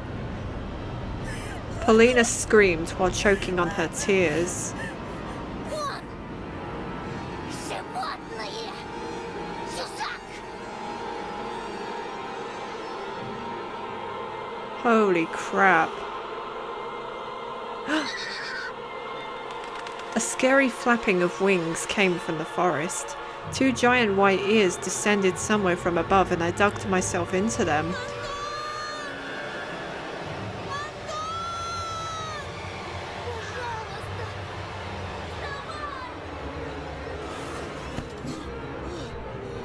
I jumped, almost falling out of bed. Apparently I was thrashing around for hours on the sweat-soaked sheets. Yeah, he was dreaming, thank God. Olya's scream pulled me out, set me free from the tentacles of fear.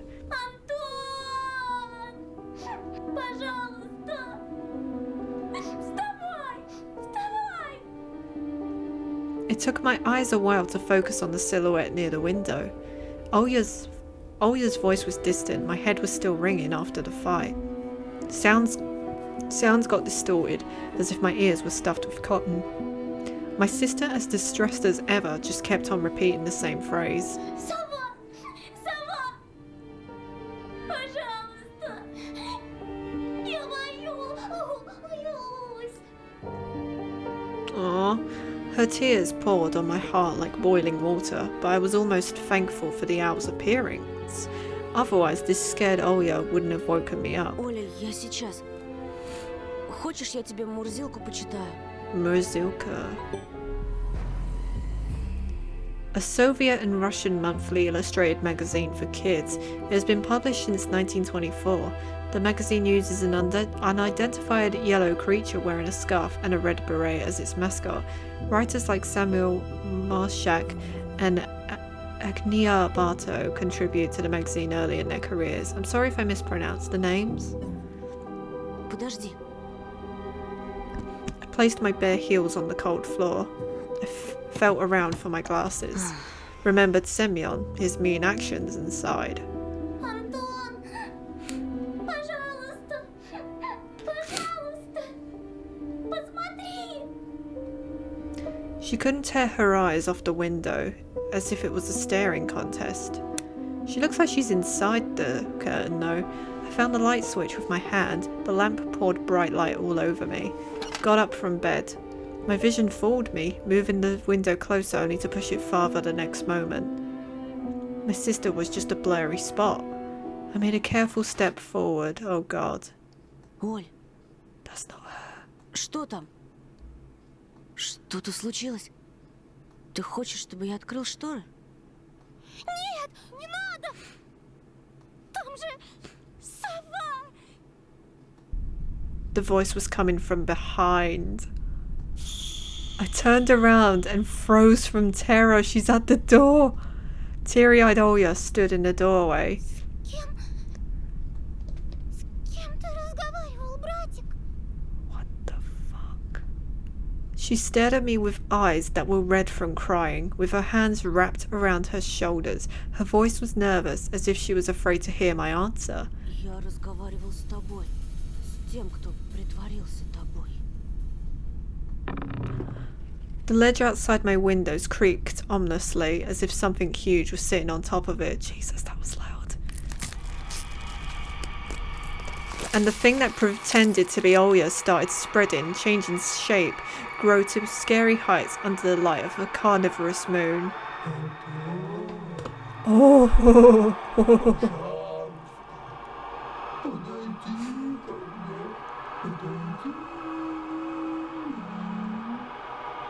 The voice didn't belong to my sister anymore. The thing that was hiding behind my curtains got tired of pretending, making me look like a fool. I pinched myself as hard as I could, hoping that the silhouette near the window was just a continuation of my nightmare, a hallucination brought upon by the cursed house, and those don't bite, do they? The silhouette was towering before me under the veil of mist. I heard Olya's shrill scream when someone had knocked on the window. Knock, knock. Oof. Another knock. I stepped back into the middle of the room, as if there existed nooks where I could hide from this horror. The sound was sharp, metallic. The lamp started shimmering, then it suddenly lighted the hole and went out. Like a candle under a strong wind, the filament inside it snapped with a ringing sound. Oh God! The darkness that was waiting for that exact moment poured from all the angles and enveloped me. There was only this window left in the whole universe, and moonlight fell through it, painting everything the colour of bones that were exhumed from a crypt. Olya started squealing and pressed herself into my back, seeking protection, and then an eye, burning with a carnivorous fire, stared at us from the window.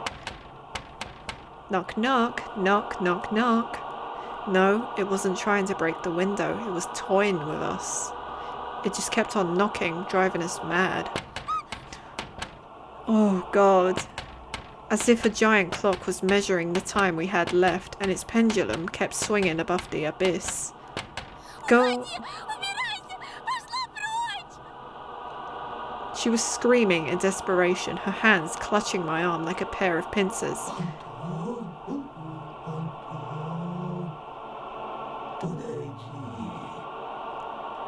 I could barely make out a pair of wings that spread out above the black spot. Скажи, я тут. Скажи, что я больше не буду себя плохо вести. Никогда.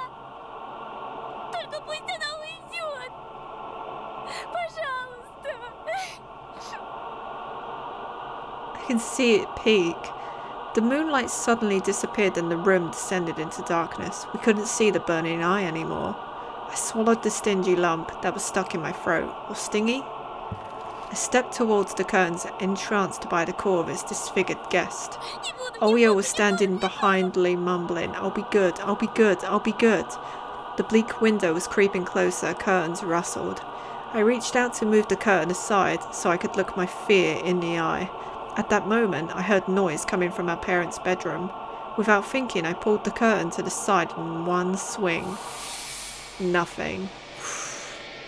Though there was something shining on the ledge, among the scattered feathers. It's the glasses! My glasses!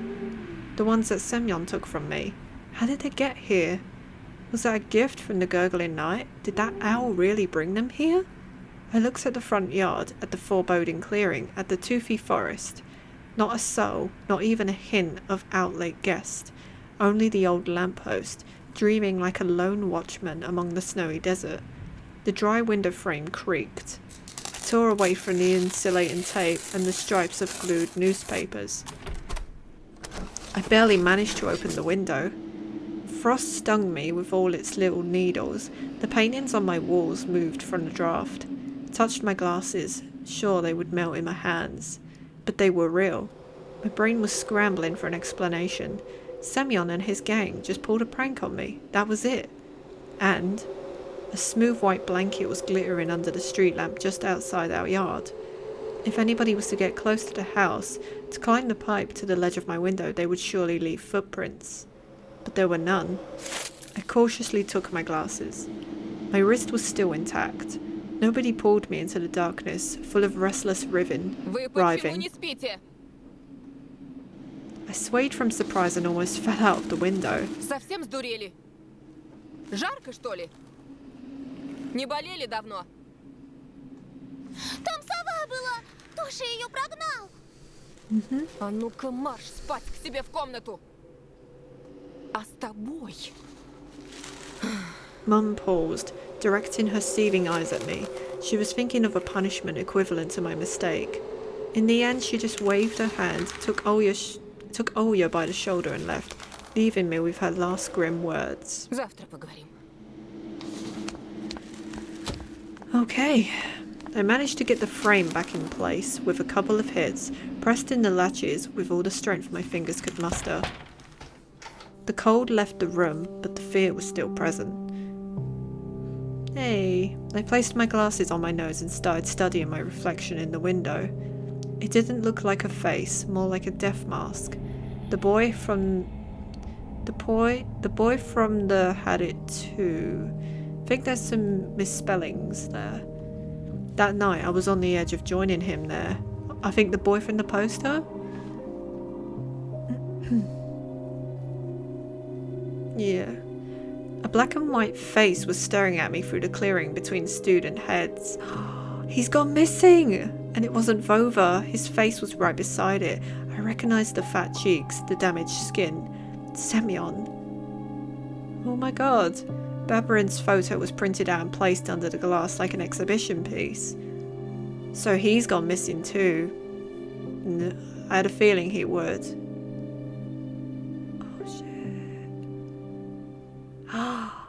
Thank you for completing episode 2. We are deeply grateful for everyone who purchased the game in early access. All the profits will go towards further development of the game. That was so good. That was so good. I enjoyed that so much. Oh my god, wow. Oh, that was amazing. Episode 2 was so good. Oh my god, that was awesome. Oh wow. Yeah, I enjoyed that so much. With the first episode, I went back through the other options, so I might do that if that's okay, because I want to look through what the other options are and just see what happens. So, okay, I think this is where it left me off, because I saved at the beginning of episode 2. So I'm going to go through the options and we'll see what they are. Okay, so we're going to refuse her sweets this time. No thanks. I didn't want to offend the first person I've made contact with in this new place, but I also didn't want to take gum off the hands of some weird girl. What if she found it in a snow pile? Or what if it's a prank candy? The kind that blows up in your face when you unwrap it. У меня на сладкое аллергия. Что?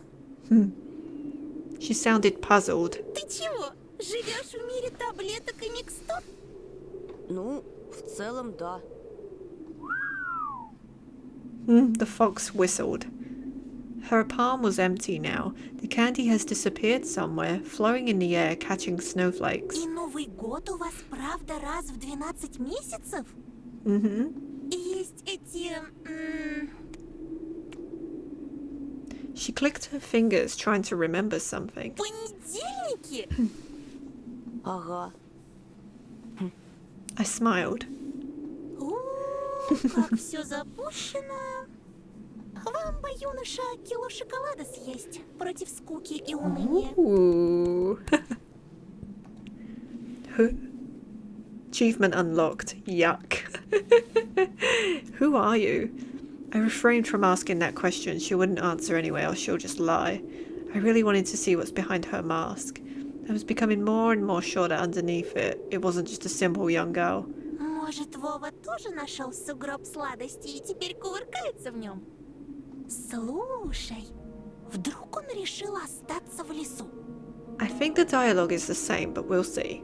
Тогда, наверное, ему очень холодно в одной варежке. How did she know that?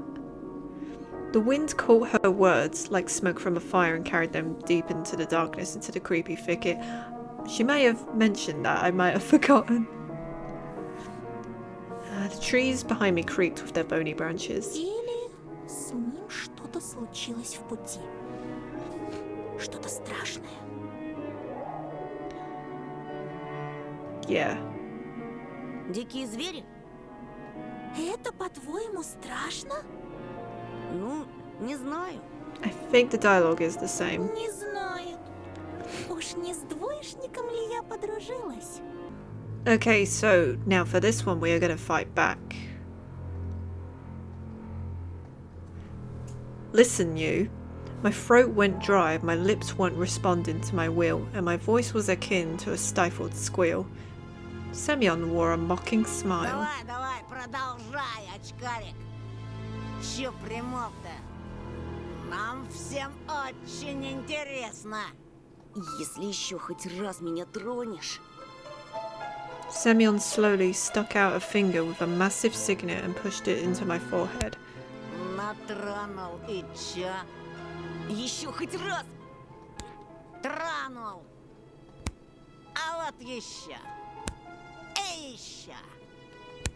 И еще. И еще. I'd kick him in the nuts. He was poking me with his fingers so hard that my head tilted backward. I must not cry, or I'll be done for. Чё ты мне сделаешь, мямля? My vision went blurry. My soles tore off from the floor. I rushed toward and threw a random punch without looking. Oh. What I saw when I opened my eyes was beautiful and horrifying at the same time. Semyon was holding his ear. Achievement unlocked, no pain. Semyon was holding his ear and blinking in amazement. Was I the first person to rebel against his absolute rule?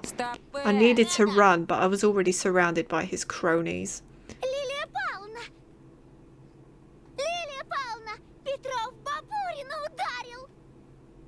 That's it. Go and snitch on me.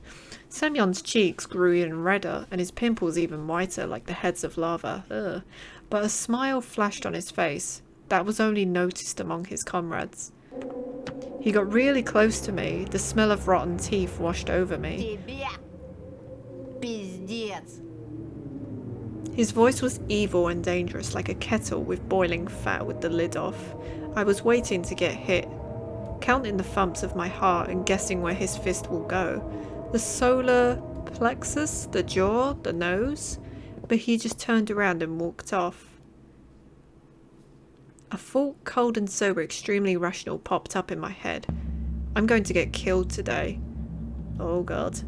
After the classes, I was late to leave the school on purpose. Semyon didn't attend the last period, so I was hopeful. What if he decided to dodge the cleaning duty and ran home forgetting all about me?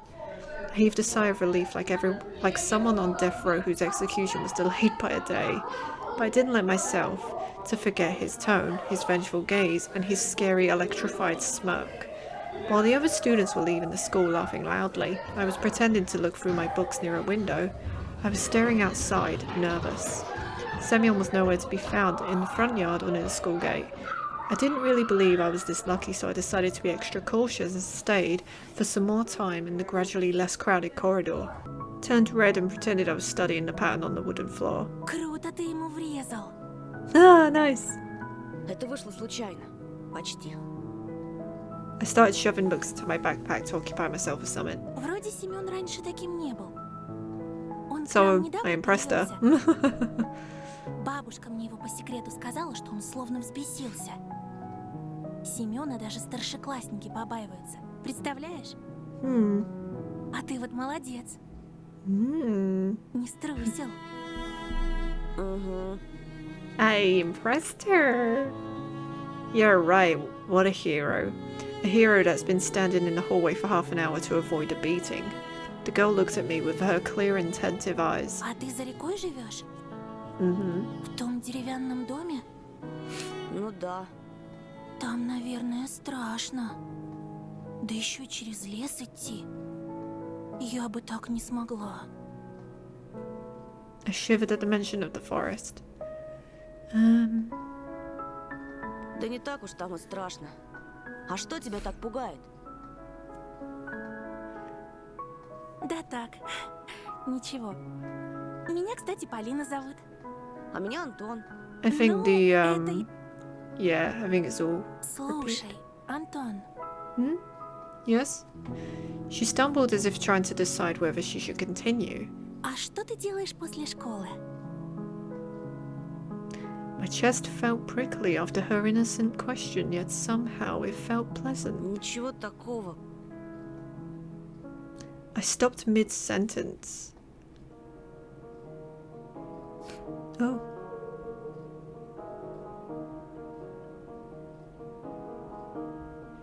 Oh, this is so pretty. Ah! Alyssa's predatory smile flashed in front of my eyes. The playful eyes in the slits of her mask were probably just a product of my imagination, though. What if that fox girl was waiting for me after school? Or was it just another of her weird jokes? I wonder if she's hiding a big red tail under her coat. I suddenly got covered with beads of sweat like after a PE class. I wanted to take a shower, as if just thinking of the fox girl made me dirty, lured me into the forest's embrace. Oh, this looks so cool. I wonder if she's У меня the сейчас fox. занятие, скрипка, а потом я свободна. Дедушка мне репетитора нанял. Наш учитель музыки, он же скрипач. А здесь, в поселке, ему некому преподавать. Только мне. She waved her free hand in the air, imitating the movement of a bow on violin strings. I could almost hear the music. It chased Alyssa out of my head. I looked at Paulina's lips, catching her every word, stunned from the unusual sensations. They were warm, soothing, and tingly. It felt like a gnat compared to those feelings. They surely couldn't fit inside me. Тут говорят, что у нас в поселке маньяк завелся. Раньше со школы меня всегда дедушка забирал, но в последнее время ему не здоровится. I snuck a glance at Vova's photo. His eye wells were studying me, his lips were wearing black lipstick, just like a portrait on a gravestone. Ты не подумай, я не трусишка, просто мне кажется, что с тобой будет безопаснее. Aww. Антон, ты сможешь проводить меня до дома? Yes. There it was. Finally, everything that I read about in adventure books, everything that I dreamed of, was seeping into my life. A mysterious crime, a beautiful stranger, and a heroic duel. A duel. Thinking of Semyon instantly sobered me up, returned me back to earth, and it started shaking under my feet like a deck of a ship. If only I could rise to the occasion in front of Paulina. Because no matter how brave I was trying to act, it was obvious for both of us that I won't stand a chance against a big guy like him. And him knocking me out won't even be the worst of it. The worst part is that Paulina will see all of that, and she'll laugh at me like everybody else. No, I don't need anybody to see me in such a shameful state. Сегодня вряд ли получится. Oh. Ты же знаешь, Семен, скорее всего, караулит на школьном дворе. Лучше мне с ним разобраться лично, по-мужски. Глупости какие. Paulina brushed some hair off her forehead, and I sensed a weak blackberry aroma. Paulina was like water when you were thirsty. You gulped it down greedily, but you could never get enough. I remembered the summer evenings at the country house, the fire's pungent smoke, the berries hanging over our fence from the neighbours, and a soft cover of pine needles under my soles. Those few peaceful days when I felt completely safe. My mum resting in the hammock, my dad putting me on the skewers. This is all new. Could I have foreseen the upcoming catastrophe in the crackle of the coals, in our laughter, in that fleeting smell of July? Could I have seen how fragile that world was? Думаешь, этот дикарь будет честно драться? Nope. Со своими дружками набросятся всем скопом, опомниться даже не дадут. Exactly. Paulina suddenly flashed me a cunning smile. Но если мы пойдем вместе, это их ошарашит. I hope so. Я же не только первая скрипка на деревне. Я ведь еще и девочка. Слышала от знакомого хулигана, что он никогда не нападает на кого-то в присутствии девушки. Представляешь, у них кодекс чести такой. A delinquent, you know, I replied, worried. Is he better than me? Taller? More handsome? She made a couple of steps and stopped. Amazing, Paulina didn't look like those beauties from the magazine posters or the actresses from the movies. But in the flickering light of the ceiling lamps, she looked prettier than all of them. А ты играешь на чем-нибудь? The schoolyard was empty, just a couple of grade schoolers throwing snowballs at each other. Nobody who looked like that hulking Semyon and his cronies. This gave me hope. What should I do? Paulina could become my friend, the first one in this new place. And besides, she may be in real danger of meeting a killer and I'll be her defender, her knight. And even though my inner voice was hesitant and whispered about running away from the killers, lurking in the woods at night, Paulina was worth the risk. But the red cunning fox was also intriguing. She promised me to help look for Vova, and that could get me a reward. A lot of money will almost guarantee the peace in my family. Gifts for Olya. I imagine my sister happy like those girls who get prizes from the Suponev in the finest hour. She'll be dancing with the famous singers, maybe a new popular boys band like Ivanushki International. Mum and Dad hugging each other in the Ostankinov Pavilion, and then all of us going to Disneyland. Aww. Paulina or Alyssa? Oh gosh. We have more. So, before we choose, somebody left their school shoes on the windowsill. Judging from their size, they belong to a boy my age. Turn me around and I'll tell you who's stupid. I bet something offensive is written on the other side. Wonder how long would Semyon keep turning it around if it fell into his hands. A zinc bucket that somebody left, with a rag on the bottom of it, was filled to the brim with murky tap water. It reeked of salty chemicals, and the stench was so intense that I felt sick, staggered away from it, praying that I won't follow the example of the person who was on cleaning duty. Paulina or Alyssa? Let's go for Paulina. Or actually, I don't know actually. Let's go for Paulina. Snow danced in the air outside the window, following the rhythm of the music that was flowing from around the corner. I jumped off the windowsill and started walking along the hallway, curiously eating away at me. The half an hour I spent there waiting crawled at a snail's pace. I wanted to see Paulina again. The music became louder, and it streamed out of the half-open door at the far end of the corridor. I probably should have saved before doing that. Oh well. My music taste was limited to Letov, Shevchuk, the timeless classics and pop songs I saw on TV, along with music videos that would sometimes be put on tapes as teasers before a movie. But this violin melody captivated me. It felt like a master woodcutter working with delicate wood, a fragile crystal toy. A gust of the warm wind pressed my cheek against the doorway. Paulina was hiding from me in the far end of the classroom, but a shadow that fell on the wall definitely belonged to a girl with violin. The movements of her bow were so graceful that I felt like I was getting carried away on the waves of music. My heart broke the barrier of my ribcage and started hopping around. Faster and faster it jumped on snow piles, gliding between the pines towards the fiery sun above the windfall. Заскучал? Hey. I was so deep in thought that I didn't hear the approaching footsteps. After bathing in music, Polina felt even more magical. Да нет. Я о комиксе своем думал. For some unknown reason, I lied. Ты комиксы рисуешь? Да, то есть планирую рисовать. Ага. И про что твой комикс? About the most charming and kind girl that plays the violin, who somehow happened to be in this fear house. Про лесу. Ой, точнее, про говорящих животных, что живут в лесу и помогают заблудившимся детям вернуться домой. А потом они пляшут в ночи. Ого! Как интересно! Сам придумал? I lowered my gaze. Вдохновился, глядя в окно.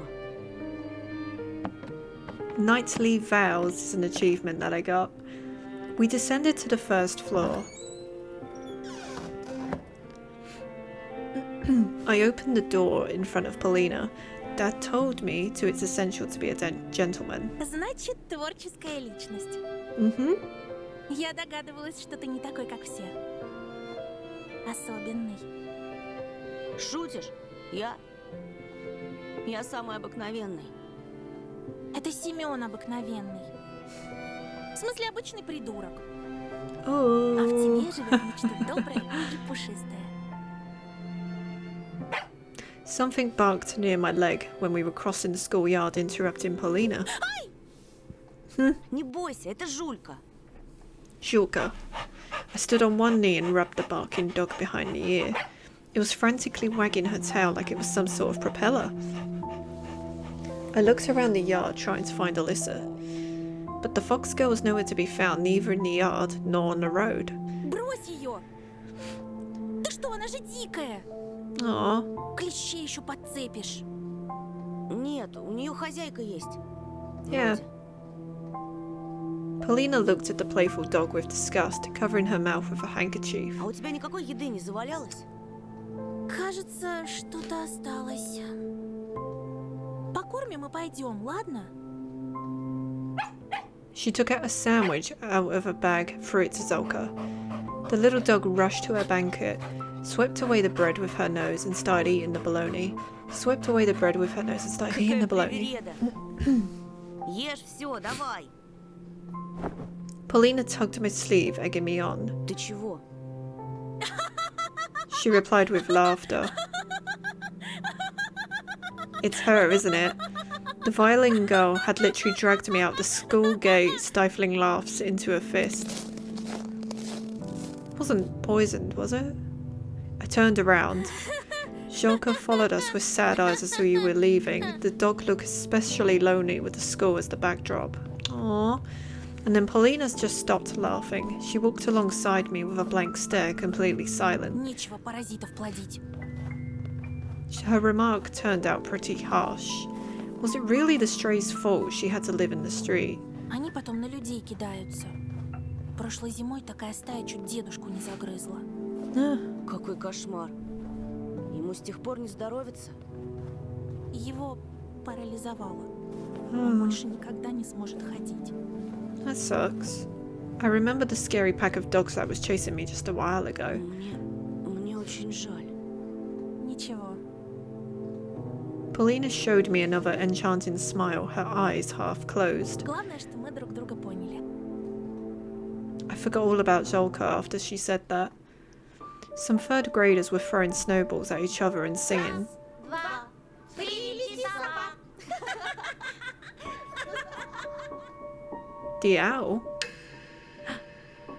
Oh yeah. An image of my sister sitting near the window, bored, looking for me in the twilight flashed before my eyes. I promised myself that I would go home as soon as I escort Polina. А что это за песенку малые поют? Уже второй раз за день ее слышу. We were walking down the main street. Someone near a tractor was grumbling, cleaning snowdrifts. Ravens flew across the ashen sky. A flock of black birds circled above us, like scary crosses that ran away from graves. Про сову? Это считалочка местная. Мне ее в детстве дедушка напевал. Он интересуется историей края. Много знает про наш фольклор. И что там за считалочка такая? Слушай. She started walking backwards, facing me and smiling. Раз, два. Прилети, сова. Oh, I think I heard this one in a trailer. 3, 4, 5. Время поиграть. 6, да 6. Дыбом волчья шерсть. 7, 8. Бьем копытом озимь. Для медведя, для лисы. Зайчик кушать принеси. I thought that I'd already met a fox today morning. Thankfully, I hadn't met any wolves or bears. As I was looking at the girl by my side, I became strangely brave, so I said something У unexpected. тебя красивый голос. Aww. Paulina adjusted her hair, slightly embarrassed. Спасибо. Спасибо. И что же, это конец считалочки? Принес им заяц покушать или нет? Поди узнай. Спросить не у кого. Считалочка очень старая. Древняя даже. С ней легенда одна связана. Если тебе интересно. Конечно. Тут в тайге раньше племена жили разные. Дедушка говорит, у них была такая инсценяция. Короче, такой ритуал, когда мальчику наступала пора становиться мужчиной. I listened closely. I mean, I was also really close to that age myself. Юношу отводили в лес, и он должен был 3 ночи провести там, охотясь. По легенде, один такой юноша ушел в тайгу и пропал. А вернулся, когда его перестали искать. Нагрянул в деревню, исцарапанный, грязный, замерзший.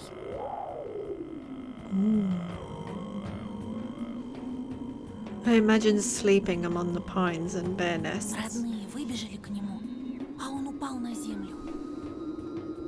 Привели шамана. Ooh. Тот осмотрел молодого охотника и помрачнел. Сказал, плохи дела. До утра юноша бился в судорогах и повторял эту считалочку. Снова и снова. Раз, два, прилети, сова, будто ему в тайге нашептали. А к рассвету он умер. Только вот шаман сказал, что он и так был мертв, что он мертвым из лесу пришел и мертвыми губами шептал считалочку. I froze in fear. Это точно не ужастик. Фольклор бывает пострашнее всякого кино, уж поверь. Oh yeah.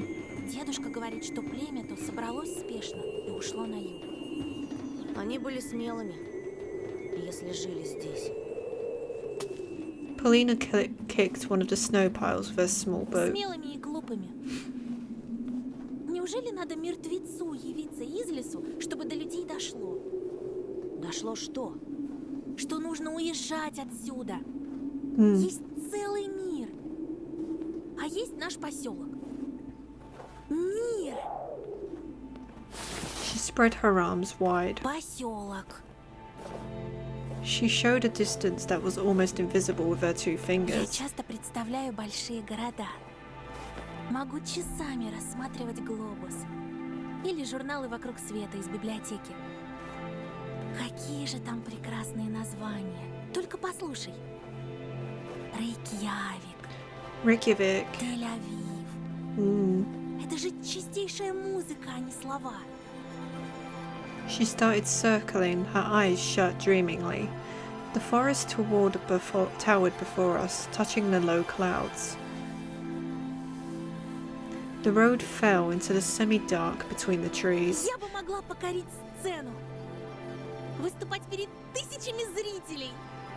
А я сцены ужасно боюсь. Same. Так ты другим возьмешь. Живописью. У нас-то есть будущее. А что ждет того же Семена? Ну, станет он еще толще. Ну, Будет пирожками торговать. ага. С собачатиной. We burst out laughing, exercising worry from our minds with light-hearted fun. Если ему, конечно, доверят пирожки.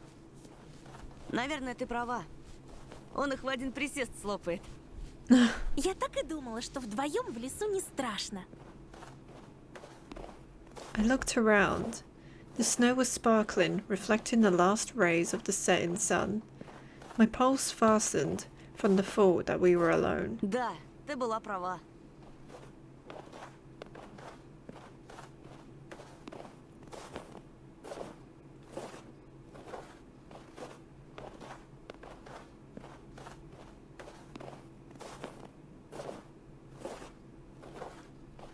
It's very quiet.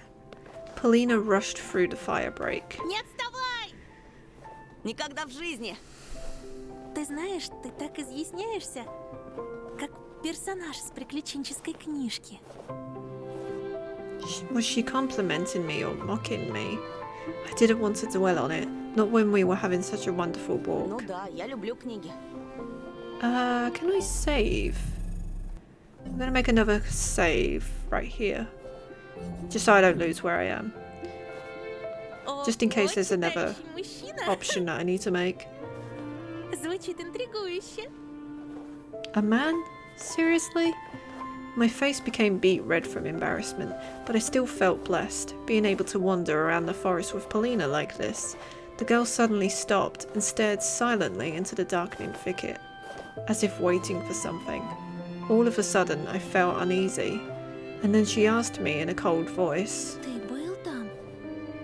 Где? В чаще? Polina burst out laughing again, shattering my anxiousness. Да нет! В большом мире! В городах с музыкальными названиями! А разве Москва музыкальное название? Больше похоже на кваканье лягушки. Polina froze and looked at me in disbelief. Ты был в Москве? Ну да, в детстве. Polina's eyes started sparkling. И какая она? Ну, красивая, шумная, неоновая. Неоновая. It felt like she was savoring those words. А на Красной площади был? Конечно. Она такая выпуклая. И в ЦУМе был, и на ВДНХ. Мне больше всего метро понравилось. Там так пахнет. Как? She ran up to me, grabbed me by the sleeve and gazed at me with curious eyes. Не могу описать. А нарисовать? Что, запах? Великие музыканты могут сыграть запах. Не может быть. Я дам тебе кассеты. Once again, she started twirling under the falling snow. Я обязательно побываю в Москве. А главное в Вене. Вена моя мечта. Это же столица музыки. Моцарт, Бетховен, Штраус, филармонический оркестр, государственная опера. Я буду выступать, а ты рисовать. Her enthusiasm spread to me. I wanted to do something right this moment. А ты куда хочешь попасть? I sighed and В confessed. Диснейленд. I remembered the finest hour again. Oya preferred Call of the Jungle, but I was glued to the TV screen on Mondays. Colourful tables with numbers on signboards and a charming Mr. Suponev at the wheel. And the prizes. Chocolate eggs, video equipment, and the most exciting one, a trip to Disneyland for the winner. My parents promised to take me there, to the land of the mouse, and I believed them at first. Well, maybe they also believed it back then. Now they just reply with silence every time I ask about it, and it hurts me to no end. I have just 3 words on my mind in those moments. But you promised. Polina seemingly read my mind. Добраться туда проще, чем нам кажется. Каждый лепит свою судьбу, как хочет. She picked up 2 handfuls of snow, and then, as if she forgot about everything, showed me a sly smile. А давай снеговика лепить. Давай. When I get back home, I'll make a snowman for Oya too. She'll be so happy. But for now... Aww, We were almost done with the first ball, rolling it shoulder to shoulder. Polina was laughing. Locks of her hair fell on her lively face. She was so cute when she blew them away. Первый готов. Aww. Чего у тебя такой маленький шар, Антон? Максимум голова снеговичка. Больше надо. Не ленись.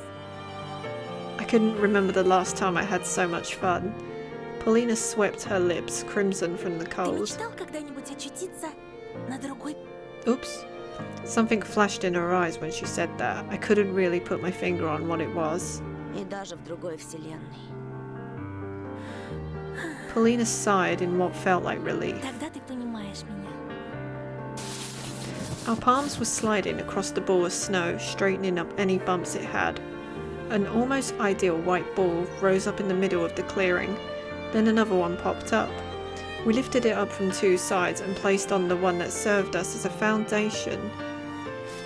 No! Finally, Polina helped the third ball to get on top of the other two. Ставить голову на место – мой конек. У тебя морковка случайно не завалялась? Увы. Alas! There was no fear, no worry at this clearing. I became more daring, ran toward the thicket to crack a couple of branches. I pulled at the intertwining windfall, but Polina's voice shattered my daydream. Антон, там кто-то есть. I turned around, puzzled. Polina was looking at me. No, at something behind my back. She stared at it, her brows furrowed. Not a single trace was left of the cheerful atmosphere we had a moment ago. Полин, She slowly raised her hand and pointed at the darkness that was approaching the trees in the distance. Впереди кто-то стоит. Темная сгорбленная фигура. Видишь? И ручищами сосну гладит. You're messing with me. I turned around, directing my eyes where she was pointing to.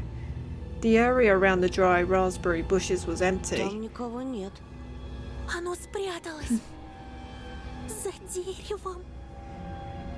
The collar of my coat felt suffocating. I pulled on it instinctively. I felt a spasm in my stomach. I smiled weakly and asked, hoping for a good answer. Это что, шутка? Polina seemingly lost all her words. She just continued staring deep into the endless forest. Bravery check, I thought, so I stepped towards the glossy black trunk, Polina's gaze pushing me in the back.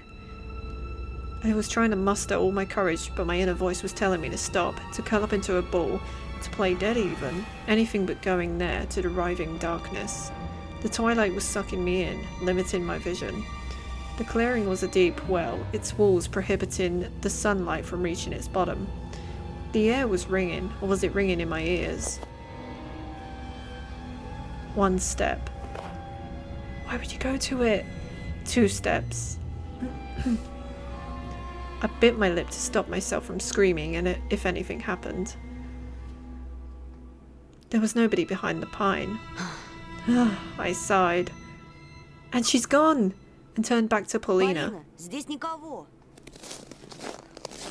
She's gone! Ну, Oh здорово, no! From the darkness behind the pines, just like cavemen from their cave, peered smirking Semyon with a bunch of his cronies. Опачки, какая встреча! Очкарик в зубе сарик на. Ой, Polina let out a shriek when the bastards shoved her away from me. They surrounded me like a carnivorous pride, making me step back.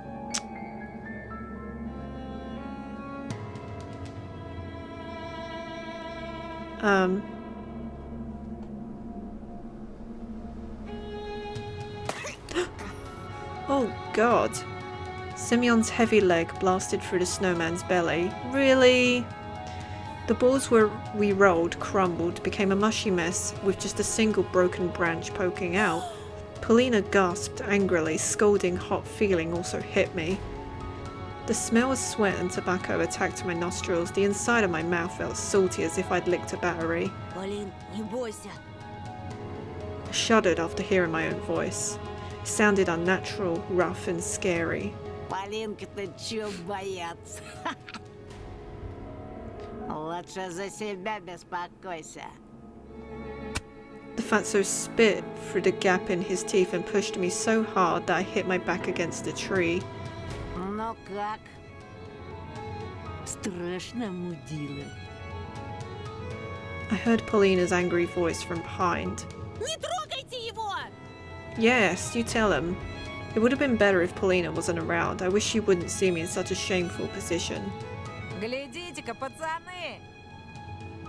Девчонка за него заступается! Oh, this is different. Ага, циклона. Ты, сука приезжая, не на того руку поднял. I'm gonna save, just in case. Because I think something's gonna happen. Oh. In that moment, the other delinquent in track pants made a loud whistle and the hulking boy lowered his hand. It was unexpected. It seems like Baburin wasn't the leader of this gang.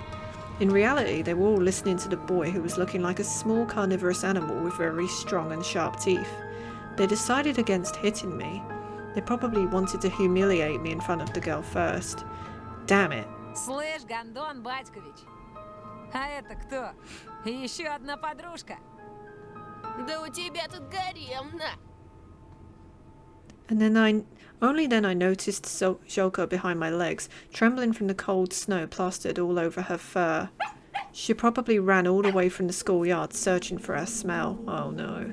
The delinquent squatted in front of the dog and beckoned her with his hand. Ой ты, батюшки, ко мне, сучка блохастая. The others let out nasty laughs. The dog's ears perked up and she started carefully moving closer. Иди сюда. Иди, иди, да, Oh, he's кое-чего. gonna hurt the dog.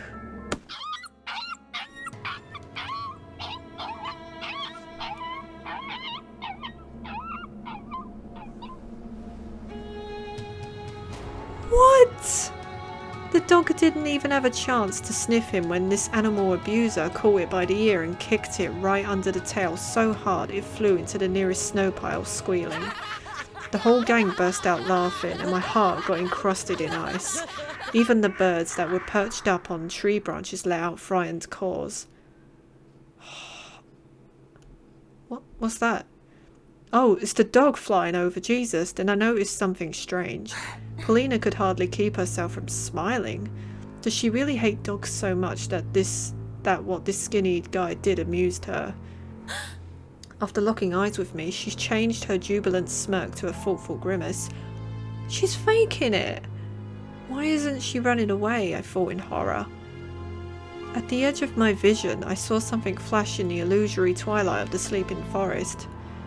Or were that just the bushes moving their icy branches under the wind's influence?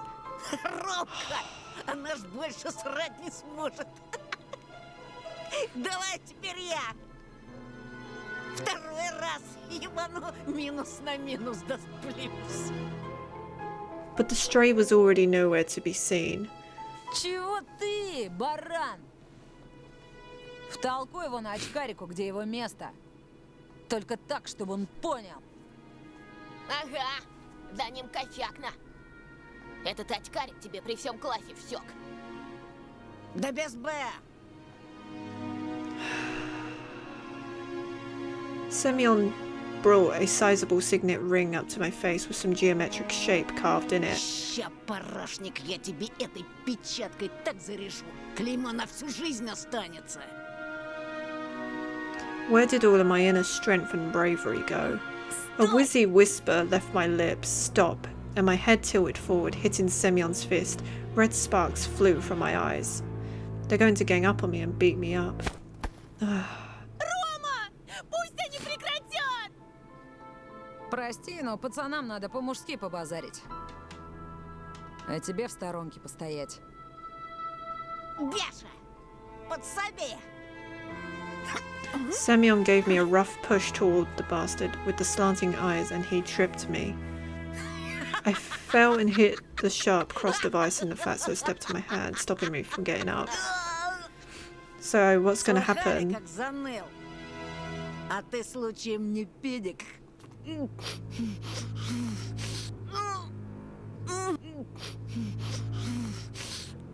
Че молчишь, Антошка? Отвечай, ты педик? Oh gosh. I think it's all the same. Yeah. Он и кидос, а еще вы таких, как я, только слов. Yeah.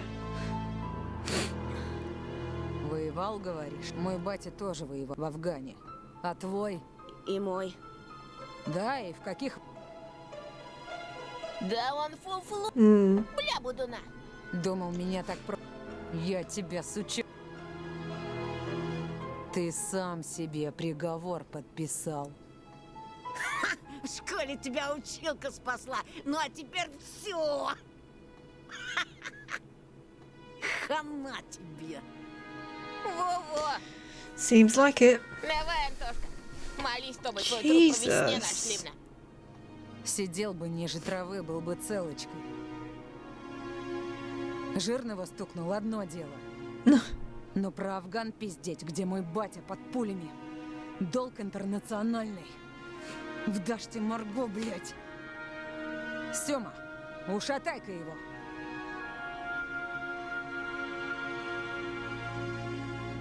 Ну, Ромочка, ну хватит! Ты уже все доказал! Дай нам уйти! Ты иди, иди. А мы пока мусор приберем. What bugged me at that moment wasn't even the humiliating attitude from Ronka, but rather how sweet Paulina had addressed him, yeah. The delinquents were pushing the girl toward the pines. The branches were swaying back and forth as if whispering something, giving me hope. I gritted my teeth, fighting the thought that I looked silly, and took a boxing stance I often saw in the movies. Хера ты, Майк Тайсон. This was my first ever fight. I'll remember it for the rest of my life if I don't kick the bucket, of course, he's gone. At the edge of my vision, I noticed the darkness around us writhe again, as if someone was walking through it back and forth. I sensed Roma's claws grab my backpack. Манатки, Антошка. Махаться мешает. Yeah, it's the same thing. Yeah. Слышь, Фрей, расслабься, а то больно будет. Paulina shrieked. Romka winked at her as if saying, I've got it under control. Calm and relaxed. Ты от Oh my нас что-то... god. Ща погляди. Опачки! Let's see. Так, а что? And it's the bunny thing again. Alright. Okay. Новый год или ты реально... Это не мой... Как не... Дикари! Масок раньше не видели! Таких конченых не видели. А знаешь что? Надевай. Зачем? Надевай, говорю. Попрыгаешь перед So it's the same dialogue, but it's with Paulina. Not when Paulina is here. Надену. Сёма, надень-ка на него.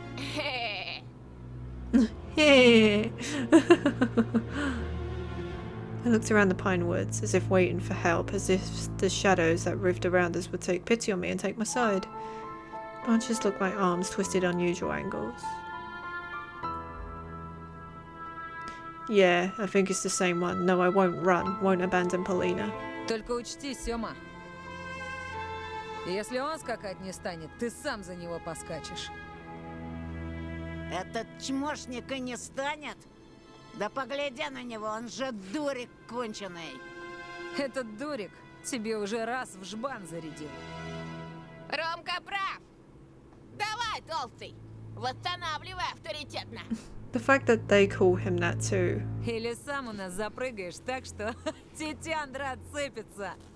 Jesus. He must indeed be scared of Ronka. Semyon swore silently and glared first at me, then at Paulina. Вот. Это чтобы маска хор...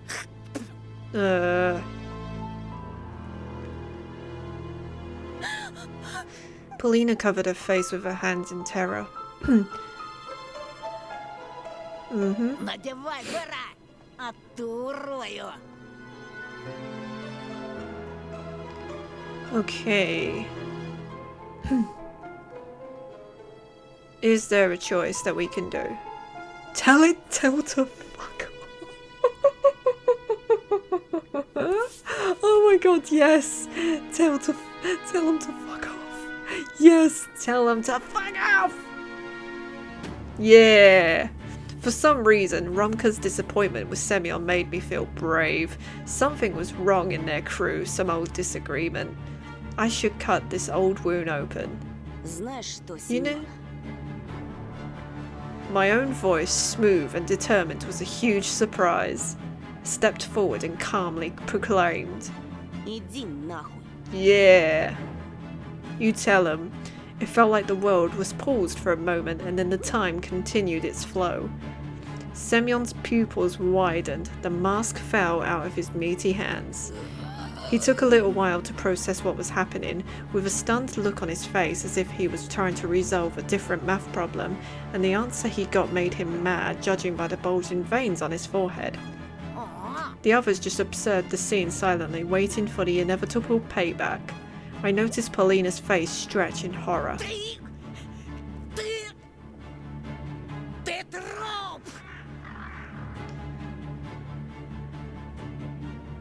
Oh god. I threw a kick toward the layer of fat under the coat. Yeah. At the same moment, the world became fuzzy, the black trees and the faces of my classmates all blurred. My glasses. Oh no.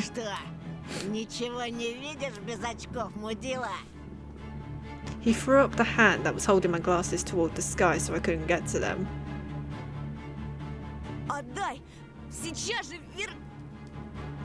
Oh, God.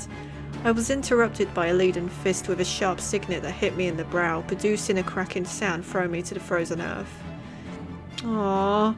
A circle of blurry faces, dying from disgusting laughter, was mocking me, making me want to puke. As soon as I was able to catch my breath, a blurry figure rushed towards me. But instead of a new hit, it was offered an outreached hand. I immediately grabbed it, hoping it was Paulina, but I soon realised how wrong I was after I felt the sting of dry blisters on the palm. It was Romka. He helped me stand up. His voice sounded surprisingly compassionate. I squinted, trying to find Paulina in the fog before my eyes. She was gathering my things and putting them into my backpack. He leaned in close and asked with a voice that was way less friendly. I blinked in bewilderment. He brushed off my coat and then hit me in the jaw with all his might. Oh god, my jaw clicked. If my tongue was between my teeth at that moment, I would have not only lost my eyesight but also the ability to speak coherently. I staggered. The world around me spun like a peg top again. Romka held me by the elbow, preventing me from falling over. Paulina screamed somewhere in the distance. This is messed up. Bayasha locked her in his arms, preventing her from running to my side.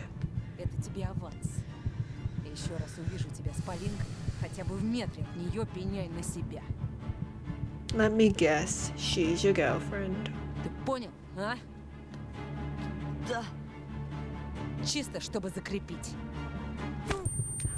Ooh, his fist landed on my temple. The world turned upside down. It felt like I was falling into the sky, colour of decaying meat. I grabbed the roots to stop myself from tumbling. My consciousness was drifting on top of the abyss, gliding to its depths like a deflated balloon. I tried to get up. A blurry silhouette that probably belonged to Paulina was fighting back, but two others held her by the hands and dragged her away.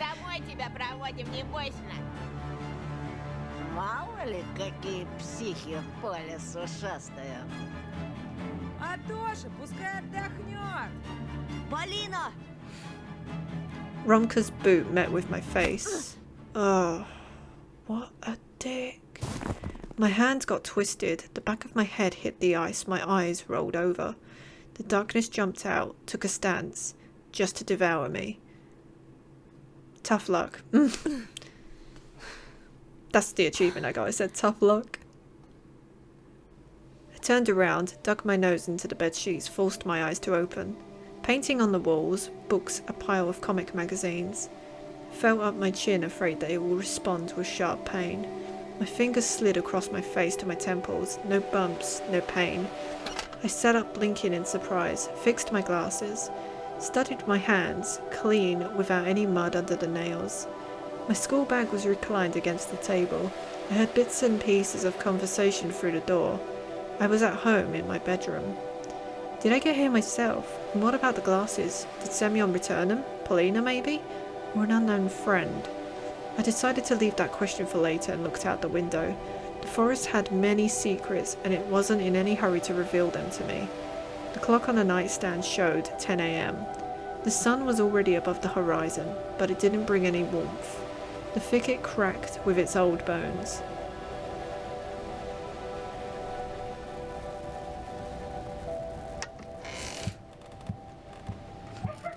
I went out into the hallway and the conversation became clearer. Laughter. I haven't heard my mum laugh in so long. In a silent house among the sneaking shadows, such an ordinary but dear laughter. I sneaked down the ladder as if afraid to ruin that moment.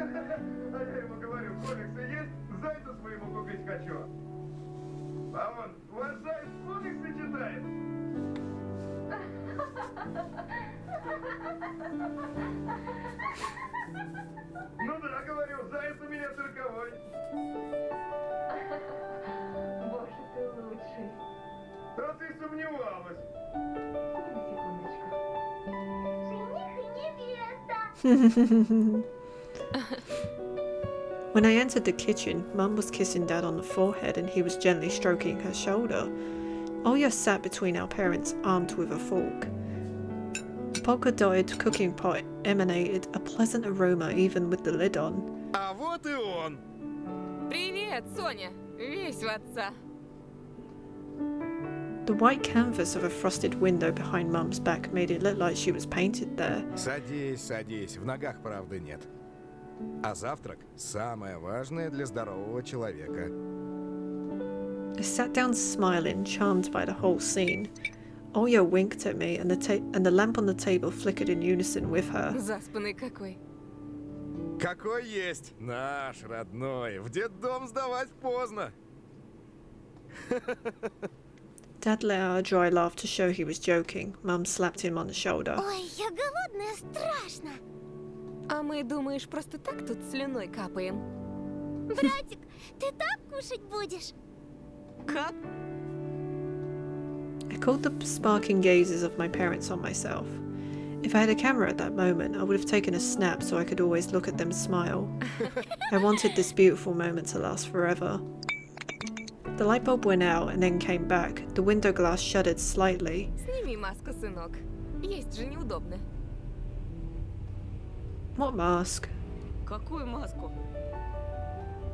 A silly smile got stuck to my face. Dad showed me his sturdy white teeth that looked like piano keys. Снимай, снимай, заяц. I slid my hand across my cheek, let out a laugh. Вы о чем? The whole family was laughing now, pointing their fingers at me and slapping their knees and the tablecloth. Dad wiped his wet eyes with his knuckles. Ух, насмешил ты нас. Ну, молодец. А теперь маску сними, будь добр. I touched my face again, my skin went numb. Oh god, but I'm not wearing a mask, sorry. Mum fidgeted on her chair, she tilted her head and squinted. The canvas behind her back turned grey and kept getting darker with every passing moment. That's scary. Не начнем. Но я не могу уже терпеть. Сними маску, не валяй дурака.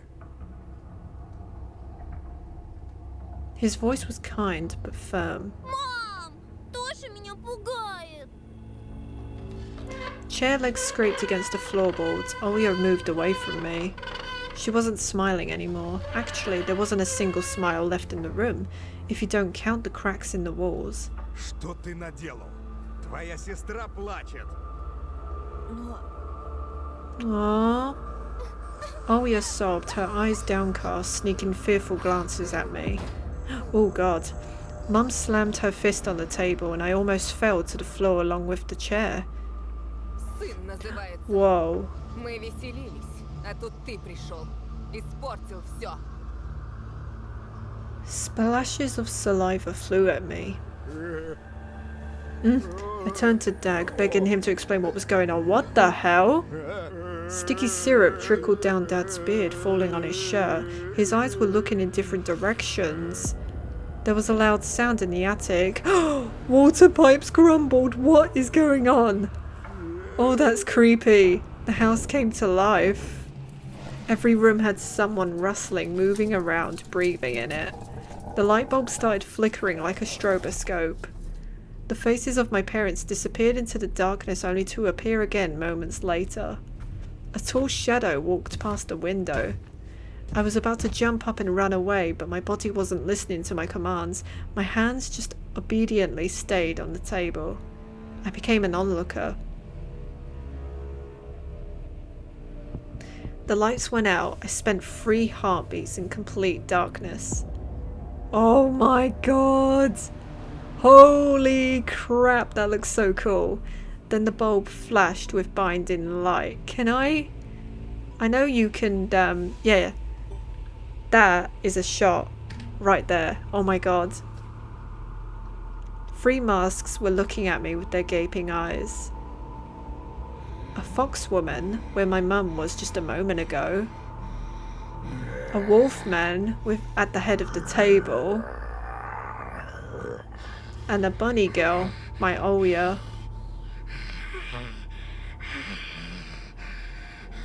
I couldn't even ask why they put on these weird, scary animal faces. And why the fur on them was moving as if there's something writhing inside the masks, making the papier-mâché bulge. My tongue didn't listen to the brain's commands. I could only shift my gaze between the masks, watching the long twisted shadows behind the backs of my family. Jesus Christ. She tore off the lid from the pot.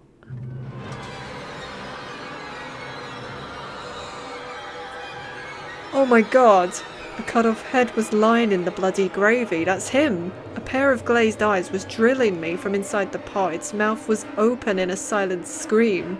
The head at the bottom of the pot belonged to me. Blood from the cut-off head ran down the agonized face. At the same time, something hot started streaming from my nostrils. Scarlet drops peppered the tablecloth. Yes. I screamed. Oh my god!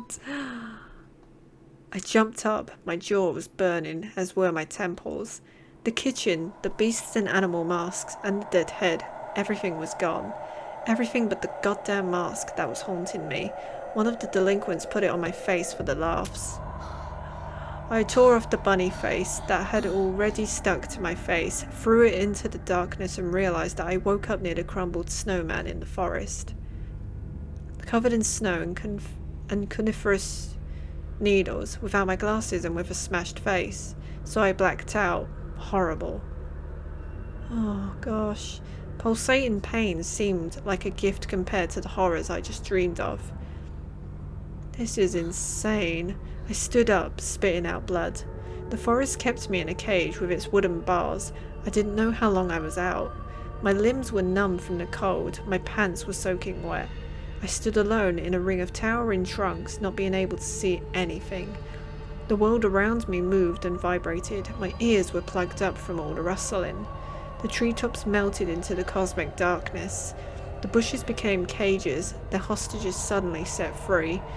It felt like a paw with giant claws could find its way out of the darkness and grab my stunned face at any moment. I heard a scream somewhere far away.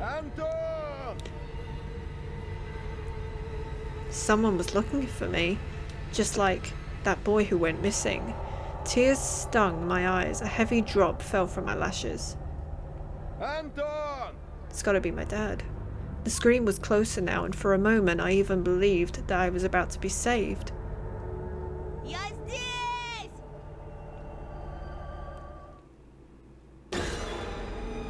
Jesus! The light hit my face. I covered it with my hand. flashlight's ray slid down. Антон, вот ты где. Ты совсем сдурел? What? Это вообще как понимать? My dad walked out from the shadows. I went toward him, hoping that he won't melt, that he's not another trick that was played on me by my insane brain. He turned out to be real, warm and alive. Язык проглотил. Oh god, something ran. Oh, that's weird. Я встретил твою одноклассницу на дороге. Она сказала...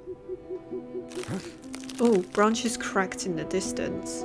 Pressed myself into my father's chest, engulfed by fear. He started looking around, alerted, and spoke in a tone of voice that was much more nervous. Так, пойдем отсюда скорее. Yeah. Мать узнает, такой нагоняй нам устроит, мало не покажется. I reached out for my father, still feeling the chilling embrace of fear. I grabbed his firm hand, felt his quick pulse with my fingertips. Jesus. Then stood up and wobbled along behind my father, following his barely discernible footprints. Back to civilization, back to light, back to the road where my dad parked his car. Чтобы думать ни слова, ясно? Ни единого намека, где я тебя нашел. Да, пап. He was holding my hand as if it was the most precious thing in the world and kept telling me how afraid he is of losing me or Oya. I nodded and obediently moved my legs. Only when we got to the car, my dad noticed my scratches. Тебя били?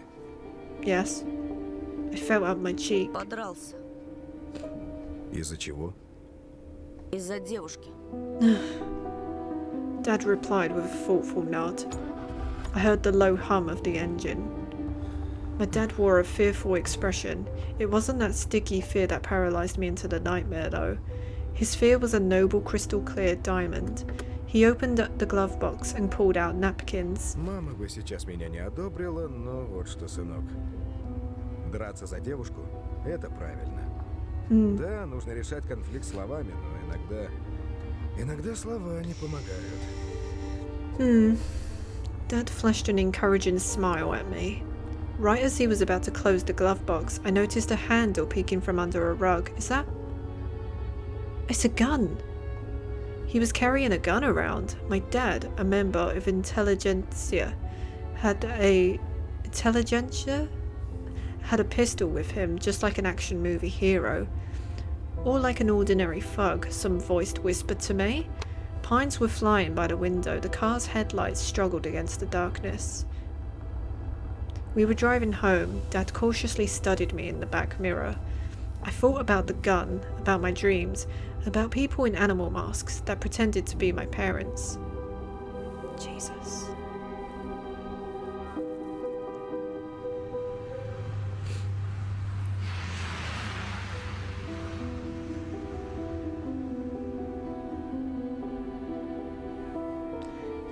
And the white snowflakes just kept dancing in the starry sky. Now we're back home. I didn't think this was going to go on for quite long, but it's okay. Mum was going down the stairs, piercing Dad with her trademark glare. Her face showed something between wrath and condensation and condescension? I've never heard these words before. Suddenly her gaze shifted to me and stayed for a dangerously long time. Так, я не поняла. Антон, а где очки? Потерял? Да в школе поди забыл, простофиля. A venomous pause followed. Весь в тебя. Dad glared at Mum and then mischievously winked at me, reminding me of our deal. Ну ничего, есть же запасные. Проживем как-нибудь. Okay. My parents stood in silence a bit longer, and then both of them went to mind their own business. Oya threw herself into my arms as soon as I got home. Okay, so I think it's the same thing with the fox. Yeah.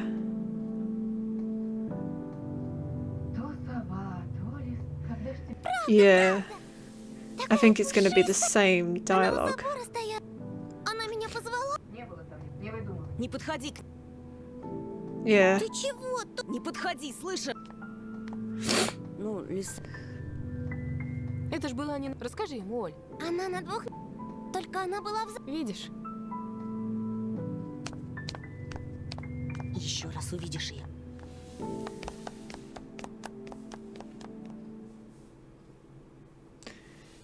Memories about my family and disgusting masks attacked bombarded me like the underhanded blows of my classmates. The furry faces of my family stood before my eyes, the toothy mouths full of thick saliva. What's happening to me? What kind of tricks is my mind playing on me? This bunny mask was real. It just appeared in my school bag out of nowhere, as if I never threw it away in the forest. I shut my eyes and threw the vitamins in my mouth, washed them down with water. I'm just gonna save here. Yeah. Please stop driving me mad, please. I barely managed to force myself to do homework, but those maths problems just refused to be solved. Numbers in my notebook tumbled around and mixed in a whirling dance, sometimes running over the lines.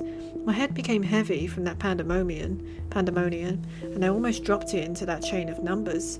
My eyelids felt like there were tiny weights tied to them, the type used in grocery stores.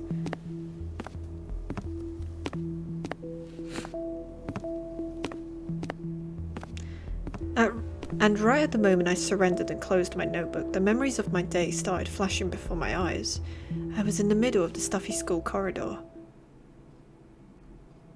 I could see the literature classroom from here, the faces of... I think this is the same thing. Чего тебе? Let's see. Полина, послушай меня. Как же, не слушай этого болтун, свистит он, что в Москве бывал. He's probably never even been to Moscow. Это ничтожество даже постоять за себя не может. That was a new line. А при случае и за тебя не заступится. Бросит, думая, как бы только самому по шее не схлопотать. Слабак.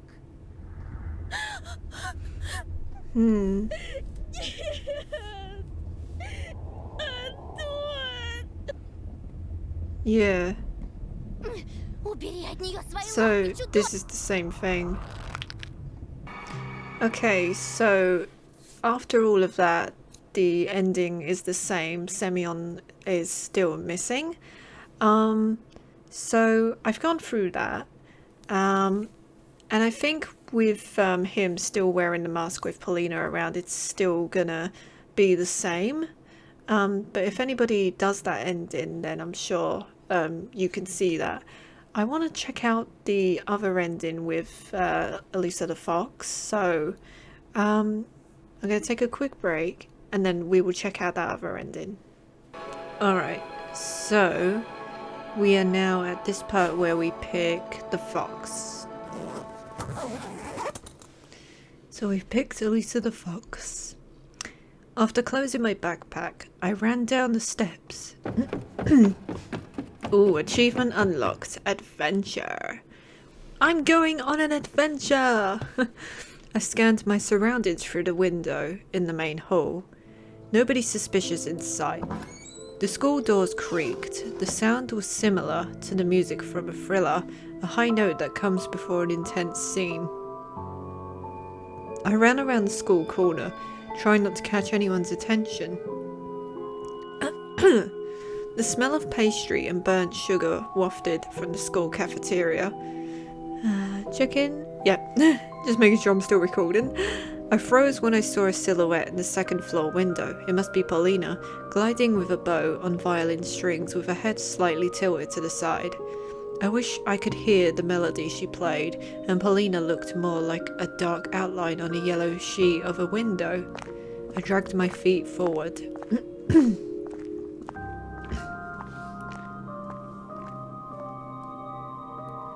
Ooh. Oh god, there's someone standing there. The net on the football goal in the yard was fluttered in the wind. It held small white whirlwinds through the field. Somewhere nearby, an invisible tractor was humming, scaring away the crowd of cawing birds. The hum of its engine sounded like the howls of hungry beasts that chased me through the snowy desert. Alyssa in a scary mask also came to mind. Right now, in the light of day, it was really hard to believe she was real. What did she say back then? At the backyard, near the hanged man? What did she mean by that?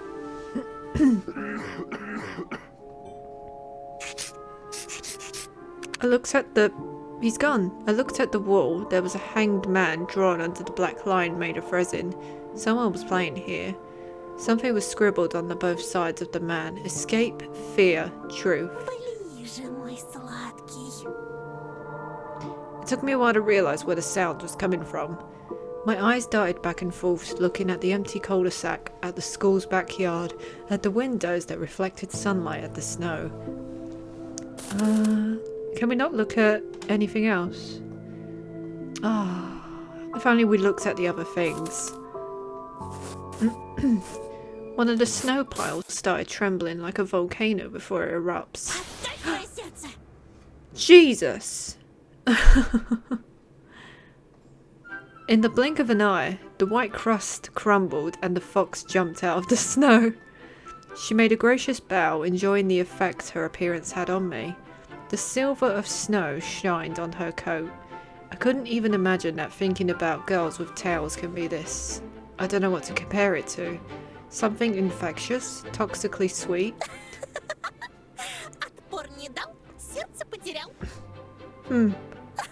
She giggled so enthusiastically that it forced me to smile. I quickly rolled a ball of snow and threw it at Alyssa. She tried to dodge, but it was too late. A hit to the shoulder.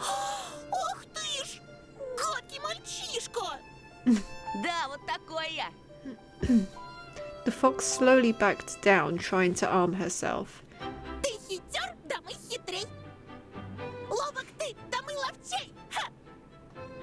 Her retribution was swift. A snowball arched its way above the snowy yard, and the ravens flying in the air. I wanted to duck, but slipped and fell to my knees. And while I was getting up, I caught a huge chunk of snow with my face, and it now burned from its freezing texture. Oof. I swore for everyone to hear from disappointment. Using the words I heard in Sector Gaza's songs on the cassettes I hid from my parents. If Dad heard this, he would have definitely gave me a good whipping. He had very low tolerance toward obscene words and always communicated in clean Russian.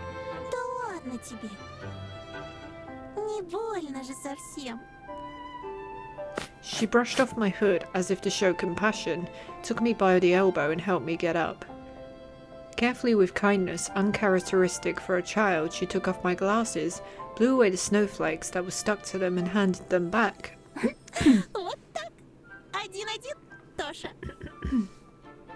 Only people who were close to me called me that. And I haven't even seen her real face, didn't know her last name, what class she was from, and if she had a real tail under her coat. Мы хотели поискать Вову, помнишь? Лучше поторопиться, а то меня родители станут искать. The fox let out a lazy yawn. Родители. Как скучно. Да давай чуть-чуть поиграем. Все равно тебе дома тоскливо. Sorry, I keep skipping the dialogue because I think that they finished chatting. А ты откуда знаешь? Тоже мне тайна. Со взрослыми да в четырех стенах. Тоска смертная. Всегда. У меня от стены взрослых нервный тик. Вот. Her furry fox brow started twitching. I faked a laugh in reply because I took too long to decide if being able to move parts of her mask like that was genuinely funny or not. Ну же, Тоша, решайся. Я же вижу, ты хочешь поиграть. И если победишь... The fox girl got dangerously close to me and stood on her tiptoes, almost touching my face with her rough little nose. Playful fires danced deep in her eyes. Her smell was nice, berries and something else, almost too sweet for comfort. Maybe that's what independence and freedom smelled like. I mean the kind where all you have to do in your life is run wild and eat sweets. Her whisper poured into my ear like scalding hot water. Если победишь, буду твоим провожатым. Поверь, мне есть что тебе показать. Найдем твоего Вову. Excuse me. I felt as if a giant invisible spring bent inside me. My tummy hurt, but the sensation was somehow not exactly unpleasant. It was so weird. I just had a conversation with Polina, and now Elisa was going to drag me along with her. I felt like my mind was becoming blurry, splitting in two like those gravestones on the TV record. А если проиграю? Душу из тебя выцарапаю, неженка.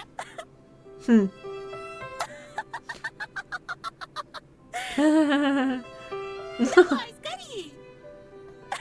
She burst out laughing, swept the snow underneath her feet with the hem of her long coat, and ran toward the road which we used to come here in the morning.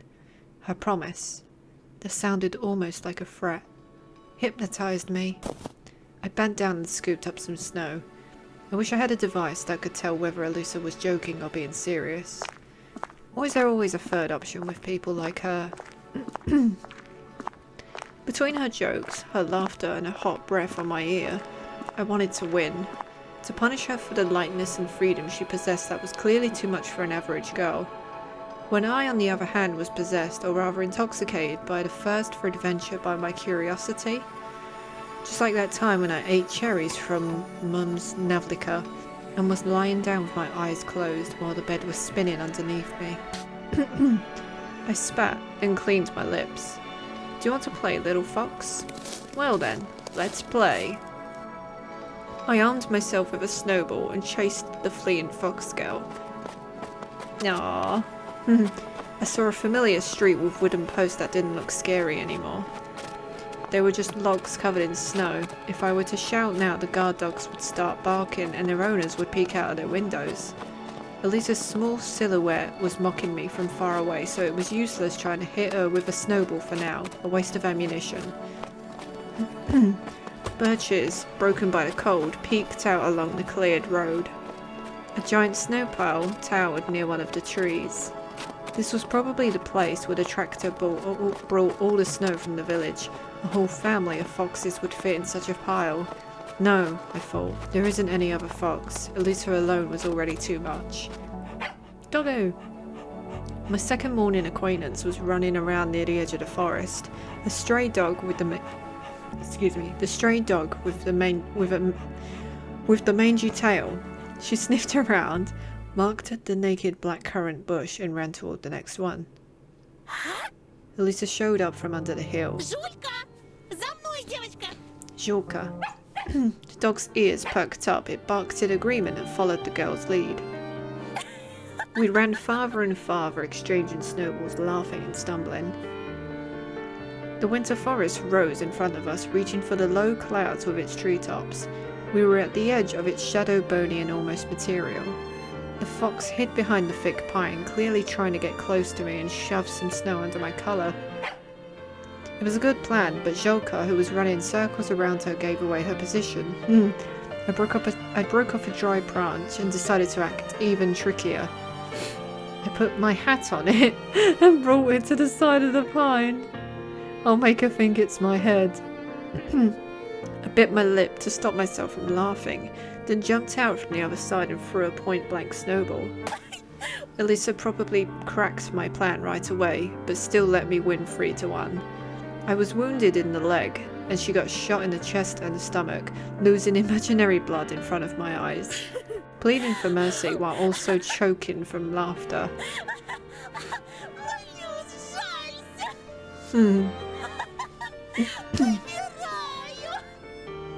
Да все, живи!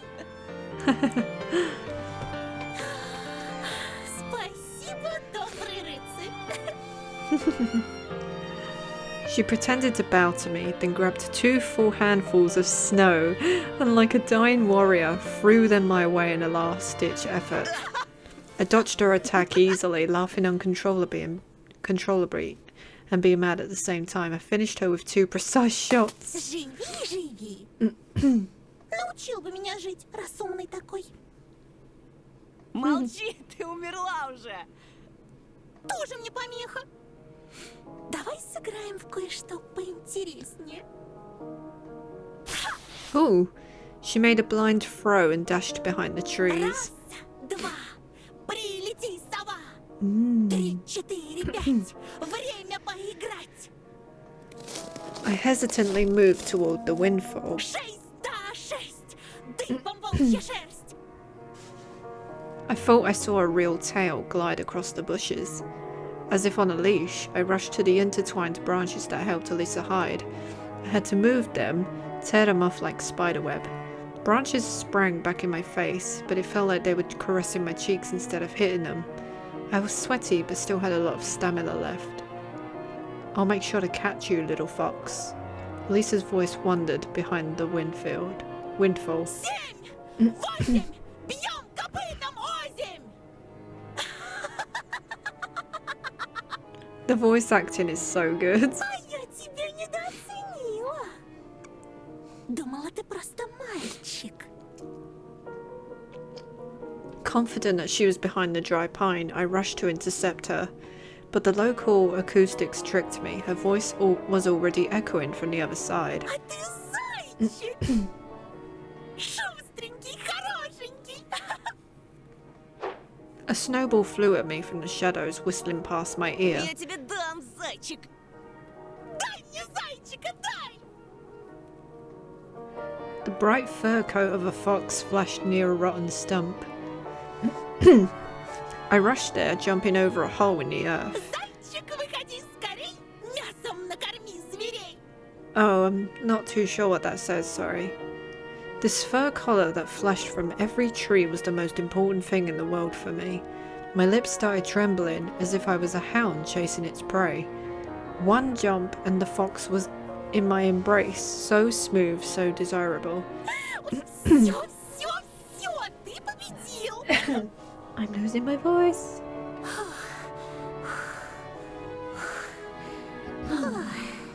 She leaned against the scratchy bark and started puffing. Пожалуйста, давай немного отдохнем.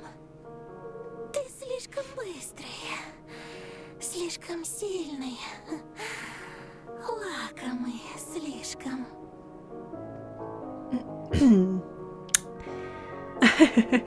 Satisfied, I put my hands on my sides, waiting for the spoils of war from the defeated girl.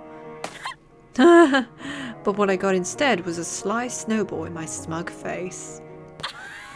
The cunning fox ran away, roaring with laughter, but I wasn't even mad about it. I needed to catch up with Elisa to tackle and subdue her, tear off her mask, and see everything. Good luck. Бедный зайчик прыгает. Возле мокрых сосен. Страшно в лапы волку серому попасть. Думает о лете, прижимает уши. На небо косится, небо не видать. The sky really did disappear under the trees. I moved using Jolka's barks as a guide since she was following her owner closely. I was catching up. The same trail I imagined at school was snaking under my feet. It turned out that running like there's no tomorrow was so easy. Faster, higher, faster. I felt like there was a well of untapped powers inside me and I drew from it. My muscles were buzzing, my lungs felt bigger, and I felt much stronger overall. Even my vision became sharper. I saw every iced branch, every dent in the bark. Something vivid was lying near the bushes, a piece of clothing. Another colourful spot to the right. Elisa was losing her clothes on the run, like shedding her skin. Excited to no end, I took off my mittens with my teeth. I'll get naked and feel the wind to the last drop. Don't do it, man. Faster. I reached out to take off my hat to throw away everything that stopped me from running wild in this endless forest. The backpack slowed me down, so I threw it in the snow along with all the pens that were inside, with all the notebooks, all of my drawings on the sidelines, and a dinosaur for Oya. Oya! Suddenly, a clear picture appeared in my mind. Yeah, it's the same as before. My sister standing still near the window, basking in the setting sun. Her small palms are pressed against the glass, leaving marks after warming it up. She could have warmed up the whole world like that. She's looking at the tiger, repeating my name. Тоша! I stopped, took a deep breath and realised how rash and stupid I was, trying to undress in the middle of a forest while chasing a fox. Yeah, it does sound dumb when you say it like that. I returned to get the backpack I dropped, as if it was part of my being. Once more, I remembered how much my sister hated being left alone, how she begged me to come home faster. What kind of brother am I? Running in the same forest I used to scare my sister with. I'm having fun while she's not even allowed out the front door. She's trapped in a cage, watching the same cartoons over and over. Тоша! Да, Оленька. Тоша, а куда? Куда так скачешь, чмошник? I beg your pardon, Missy? Oh god, him. Here we go. Yeah. Let's see what's different now. Ну, здорово, Антошка. Не вышло сдрыснуть, да? Очкарик в жопе шарик на.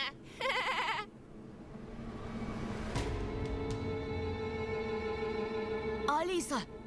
Ah. The name of my companion turned into a stifled cough. The pines were swaying back and forth like solemn guardians. I was frantically looking everywhere. I dreamt of finding that fox among the trees, expected her to come to my rescue. But only the wind replied to my pleas. Где Алиса? Что вы с ней сделали? I shuddered upon hearing my voice. It sounded unnatural, primal, and scary. Какая еще Алиса? У тебя чё, кукуха поехала? Не ссы, ща вмиг вылечим. The fatso spat through the gap in its teeth and shoved me so hard that I hit my back against a tree. Ну как, полегчало? I wonder what's different. It can't be. Did Alisa really lure me into this trap to these bastards? No, I can't believe this. Don't think she would have. Глядите-ка, пацаны, а здесь он не такой борзый, как в школе. Ага, вылитый терпиловна. Ты, сука, приезжая, не на того руку поднял. Semyon was moving toward me, ready in his fist. Ooh. Oh no, that was probably the same dude, yeah. In that moment, the other delinquent in track. Yeah. Yeah, it's that guy. Слышь, Гондон Батькович, это что ли твоя Алиса? Oh no, they're gonna hit the dog again.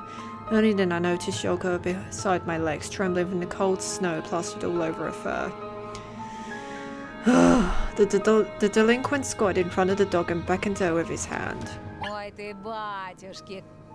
Алиса, ко мне, сучка блохастая. The others let out nasty laughs. The dog's ears perked up and she started carefully moving closer. Иди сюда. Иди, дам кое-чего.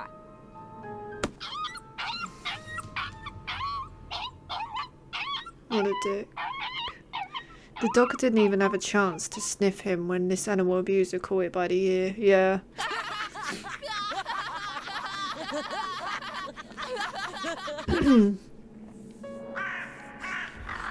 Let's see if anything's different. Because the writing is the writing's all the same. Just different scenes.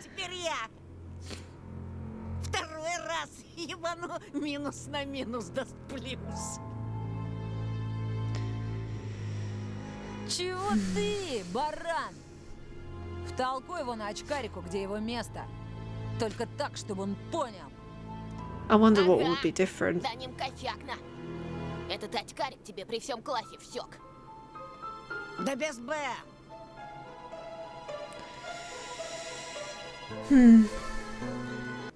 Okay, we can still tell them to fuck off.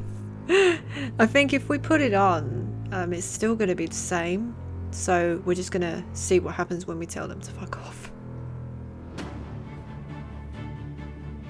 Epic music. Okay. I need to get into their heads, right into their skulls, their warm brains. Знаешь что, Семен? My own voice, smooth and determined, was a huge surprise. Stepped forward and calmly proclaimed, Иди нахуй.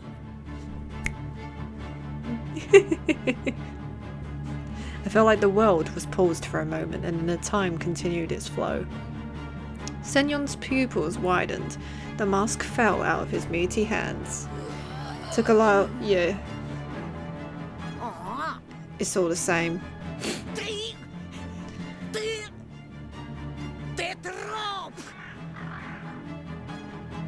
Oh dear. Then I heard whispers from the treetops, from the holes in the ground, from the forest bear caves, as if Alyssa was the one of the snow piles, like a prompter in its booth, and was trying to get through to me.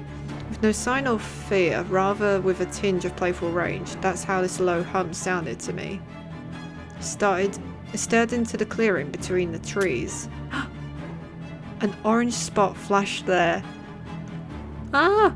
A fox, an absolutely regular fox, stepped out of the bushes. I blinked in bewilderment.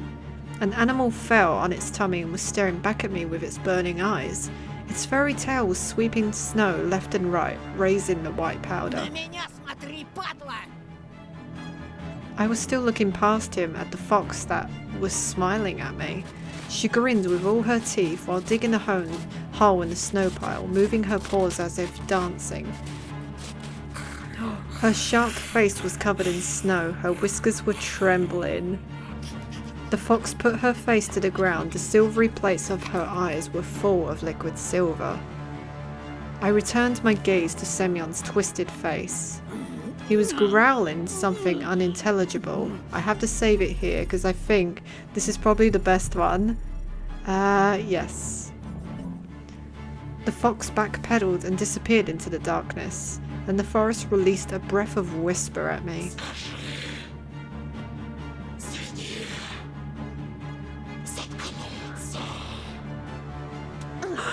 I slapped my own cheek to chase away the unfamiliar voice, but the meaning of his message still lingered in my subconsciousness. This hint was my chance. I stared intensely at the nose of Semyon, who was almost oinking from anger, and spelled out, Заткнись, свинья. Semyon looked paralysed. As if the medium, Alan Chumak, hypnotised him, stripped him off his wheel. It felt like I've pulled a card from a greasy deck and it turned out to be a trump. My brain was at its limit. Paulina's words about Semyon getting worse since he moved here flashed in front of my eyes like subtitles in a movie. All the pieces fell in place. My joker went flying into his pimply face. I was speaking slow on purpose, dragging out every syllable. Есть у меня подозрение. Ты не просто так перевелся в новую школу. Сбежал, да? Как крыса сбежал. Потому что сверстники бывают жестокими, с теми, кто не такой, как они. С теми, кто толще их, например, слабее. И ты решил издеваться над другими, как издевались над тобой. Pretty much. I saw Semyon's Adam's apple twitch like it was a pump-action rifle getting reloaded. Ты отыгрываешься за старые обиды.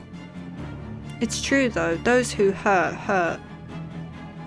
Хочешь казаться тем, кем не являешься. If that makes Но sense. знаешь, ничего не меняется по щелчку пальца. Знаешь, кем ты был? The forest held its breath, listening in fascination. Знаешь, кто ты есть? Пацаны. Biasha was about to come to his friend's aid, but Rumka stopped him, whipping out his controlling look. Biasha turned around and put his hands in his pockets. Продолжай, Тоха. Rumka's words ricocheted from the rough trunks. I think that's how you say that word. Знаешь, кем ты будешь всегда? Semyon looked around helplessly. Второе имя, настоящее имя, которое дали тебе одноклассники. Откуда ты? Rumka and Biasha looked at Semyon like he was their prey now. I even thought I saw them lick their parched lips. The wind was also full of anticipation while dragging my scattered textbooks across the road. My thunderous scream echoed through the forest. Trees and pitfalls liked it. The echo repeated it over and over, doubling, even tripling it. Rumka grinned with all his teeth. Of course he would. Semyon's hands fell to his side. His eyes became wet, and I used this advantage. Oh! I threw the strongest punch I could muster. Oh! Achievement unlocked. No gain. It was much stronger than the one in school. I rammed my fist into his scared face so hard it produced a cracking sound. His pimply cheek danced like jelly under my fist. Ew. Semyon let out a sigh and plopped on the icy road. He was touching the place where I hit him, still oblivious to what just happened and how did it come to this. While looking at him, I realised I was smiling. Oh god. I don't think I like how Anton's turning here. The fatso came back to his senses and threw himself at me with his face twisted in anger. But I dodged his charge quite easily after the great practice I had while playing with Alyssa. Ooh. He fell into the snow and landed right on a pile of dog feces. This made him squeal in agony. I actually feel bad.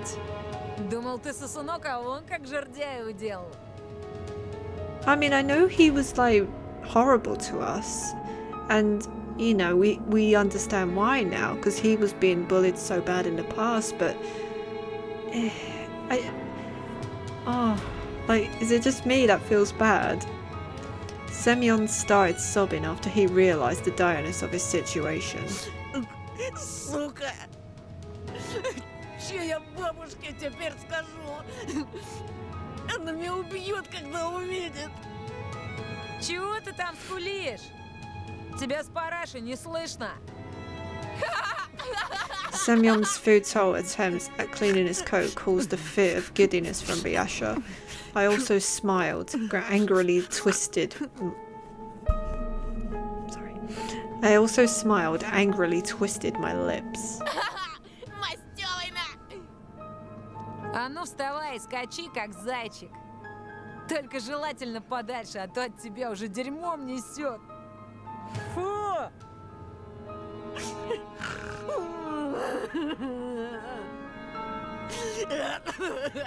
Идите вы все нахер! So now they're bullying him too, like they always have. His eyes, red from tears, stopped on me. Oh.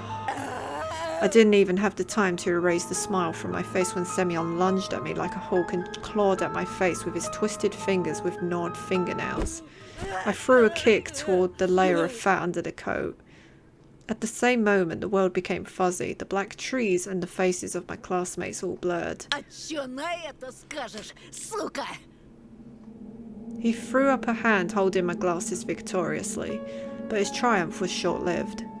Two blurry silhouettes rushed forward. Sioma's former friends. You mean Simeon? I heard a familiar sound of someone being slapped around. Oh, that's awful. Пацански поступаешь, гнида. А ну гони линзы назад. Дерись по понятиям, на! Judging from Semyon's sighing and grumbling, he didn't agree to his friend's terms. What? Вы что творите? Yeah, what the fuck indeed? Ой, бля! This is horrible.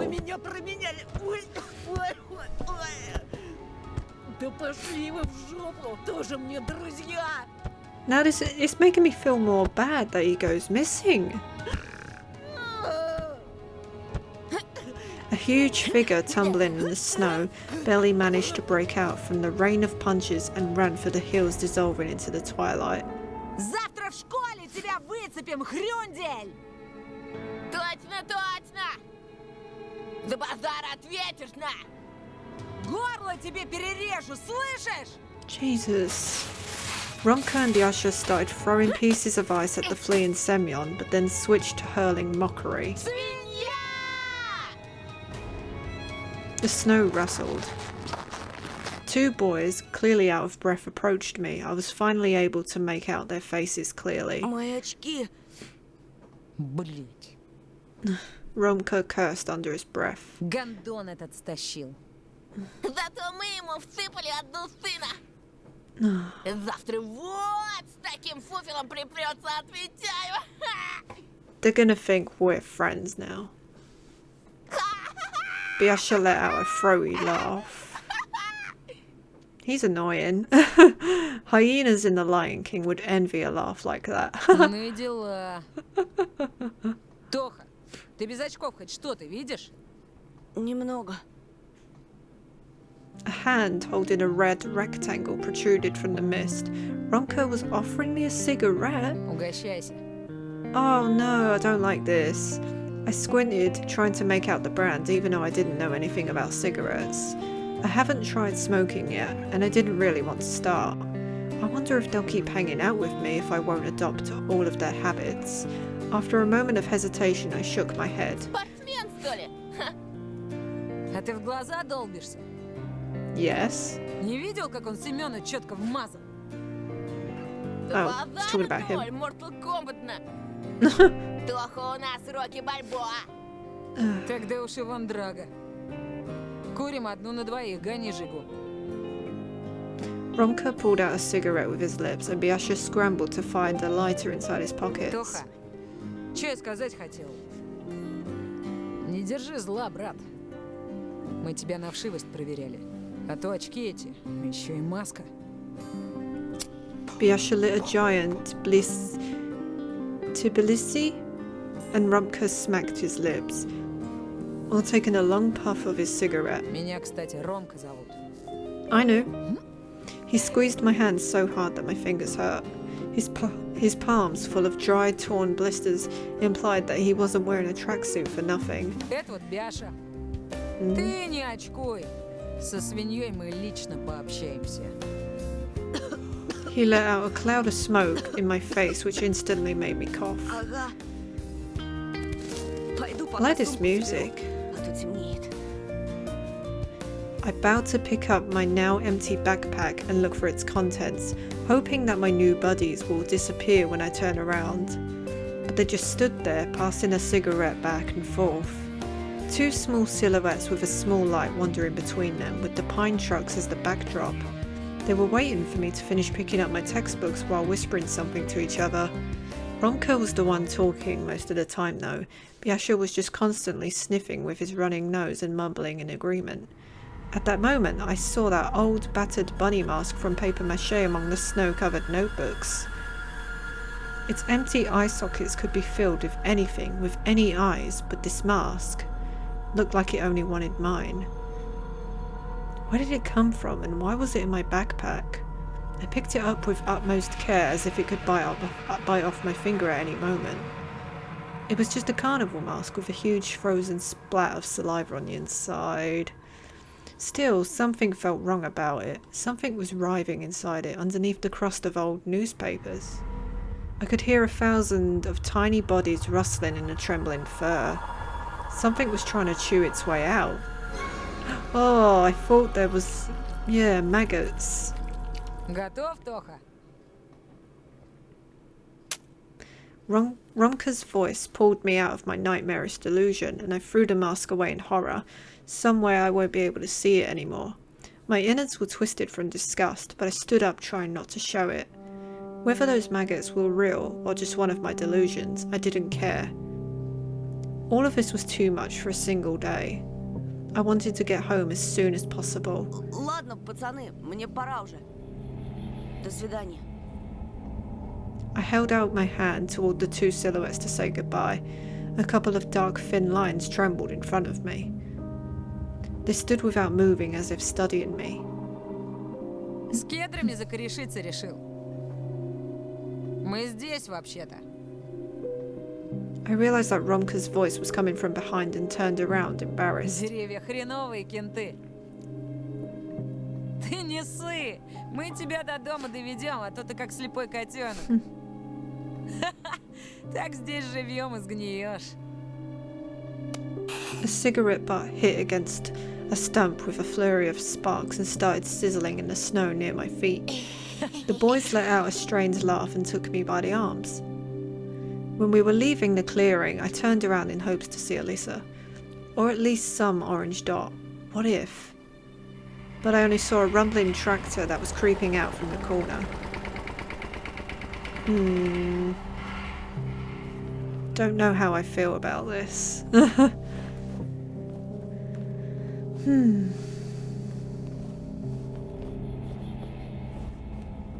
Can't trust them. We were going alongside a still fire road in silence. The silence felt oppressing, coupled with my lack of vision, so I spoke. А почему тебя Бяша зовут? The Buryak kid just smirked in reply. Потому что я волк в овечьей скурине. Брешешь. Пургу гнать, это он умеет. А звать его так, потому что блеет, как овца. Все после того, как из черного гаража живым выбрался. Biasha's face contorted at those words. I could see it even through the veil of blindness. He swayed and mumbled something unintelligible. Видишь? С ним так всегда, как об этой херне заговоришь. Ты сейчас о чем? Ты серьезно про эту страшилку не знаешь? На черной улице, в черной подворотне стоит черный-причерный гараж. И он знает о тебе все. Где ты живешь, что любишь, с кем дружишь. Наверняка слышал о пропавших детях. Yeah. И это тут не первый год происходит. Все местные знают, кто здесь замешан. Даже взрослые. Вообще, везет тебе? Ты вон в лесу, считай, живешь. Он к тебе так просто не сунется. Тупо сечет, что среди деревьев будет выделяться. А у нас эта хрень может где угодно поджидать. Иногда в конце переулка или возле дома. А еще идешь такой себе ночью, и тут раз! Он стоит, где совсем недавно пусто было. Дверь открыта, внутри мрак. И тут как? Biasha pulled his cape over his head and started howling on a high, trembling note, trying to silence Romka. Ладно, проехали. I was trying to process Romka's story, but I couldn't figure out what to think of it. During the short time I've been on this snow-laden village, I realized one thing. A lot of people here had some sort of experience with something they couldn't explain. I looked at the Biasha, who was pit-pattering to the side. Тоха, а вот скажи, нахрена вы-то сюда переехали? I heaved a deep sigh while looking at my feet. Somewhere down below my boots were butting against the fog. I spoke words that I recited countless times. У отца тут новая работа. И мама в поселке раньше жила. Давно еще при Союзе. Здесь же нечего делать, только гнить. Ну или как Бяша, по лесам шастать.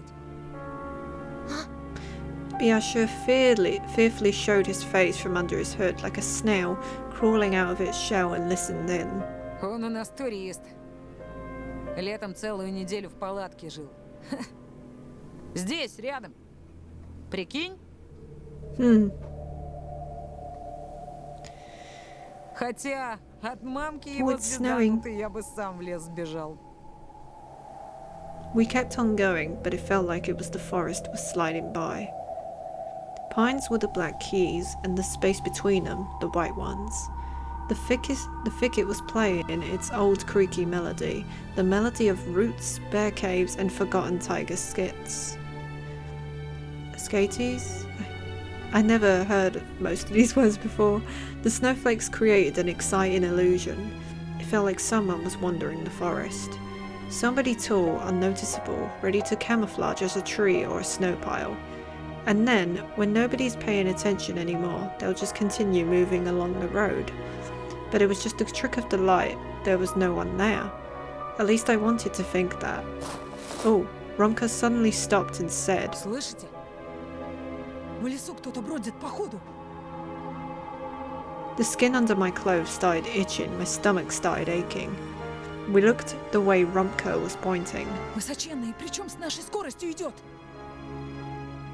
There were no tall silhouettes behind the masts of pines, just shadows creeping in the semi-dark.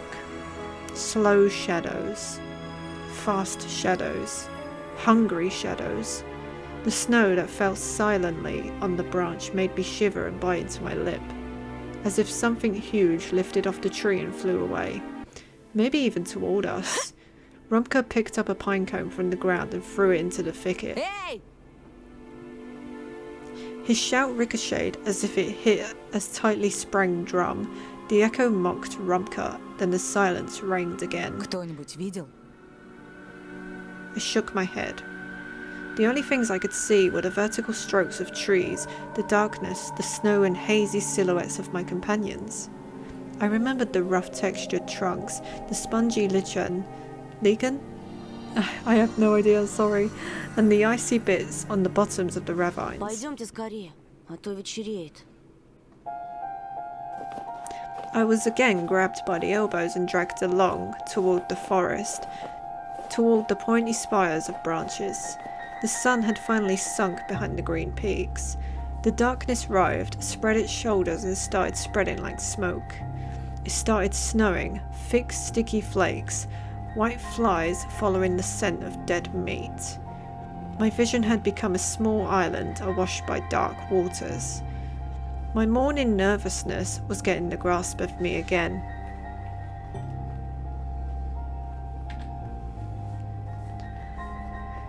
I felt that somewhere far away at the edge of my comprehension, I heard a very calm and silent flute playing. The sound was fragile like ice in March above the dormant waters of a bottomless lake. I scratched inside of my ear with my finger to get rid of that auditory hallucination.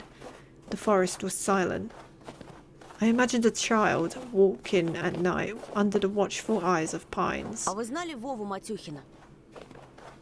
Мальчика, который пропал недавно. А разве мы не его ищем, сладкий? I shuddered and stopped, staring at the person who was guiding me.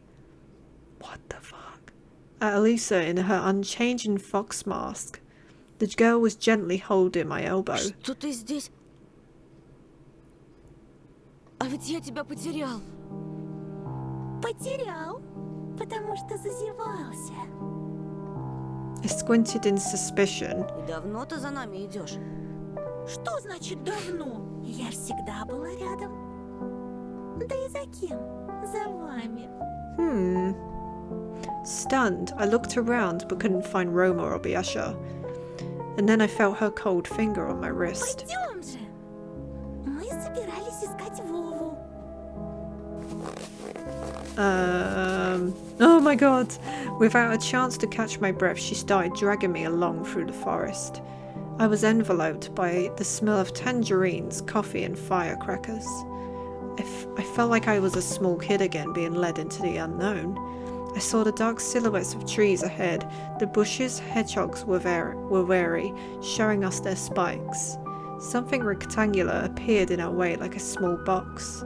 I became petrified. I touched the edge of my eye, pulling back the eyelid as if I was trying to correct my vision. A garage made of metal rose up right from the windfall. Oh god. I'm gonna save because I have a bad feeling about this. Yeah. Yeah. Because there wasn't any other choice things to be made there, I don't think. It was big, no, huge, impossible to move without special equipment. Its walls were painted black, the kind even blacker than the darkness around us. The fox sniffed around and seemed like her mask twisted in disgust. The worried voice of my companion scared me even more than this horrifying metal box. Oh gosh. Может, Вова играет с нами в прятки, и он решил спрятаться внутри. I felt like I saw smoke form tentacles around the garage and search for something in the wilted leaves. These tentacles slithered along the snowy blanket, getting close to our feet, and there was a scary screeching sound coming from the other side of the huge black metal gates. Somebody or something definitely waited for us inside. My nervous movements probably looked like that of a marionette, dangling in the hands of a puppeteer. I stepped toward the garage, holding my breath. Oh god.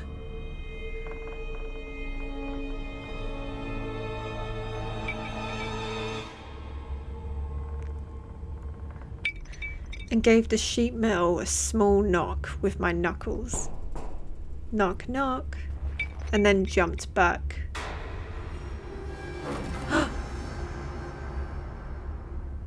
Ooh. What was that? For a moment it seemed like someone growled in pain inside the metal walls.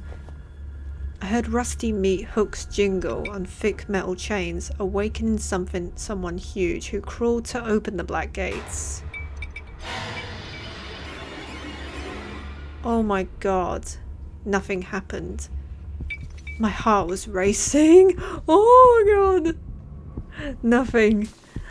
Ooh. I hesitated to turn my back to the garage, so I took a couple of...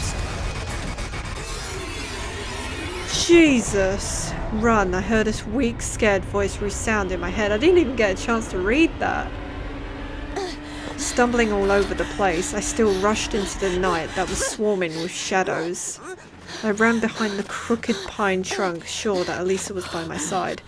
But after a minute I realised that the girl was gone. The forest was mumbling its ancient chants. Squeaking, ticking, rustling.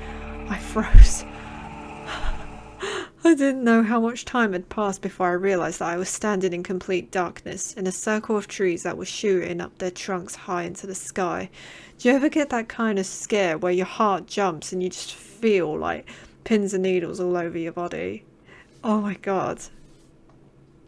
I couldn't even recognise what that even was.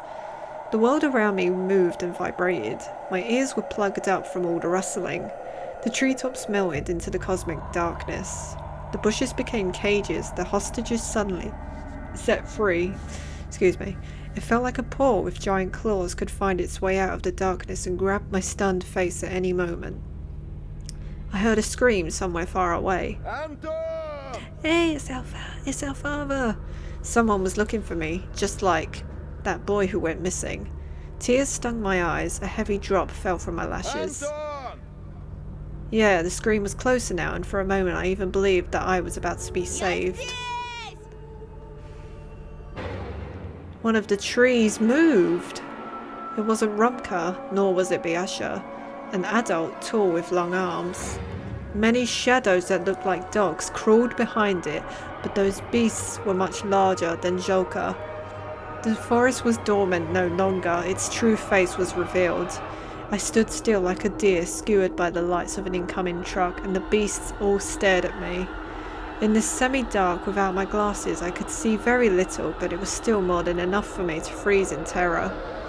A foul smell of animal piss and wet fur enveloped the clearing when the creepy procession with the giant at its head moved toward me.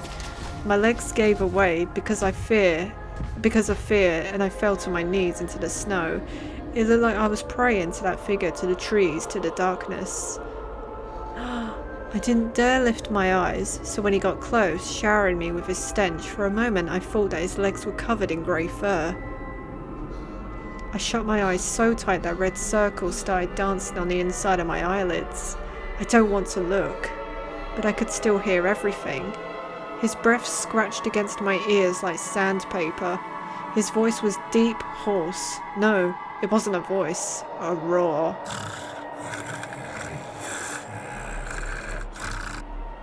I fished Grandma's chant out of my memory.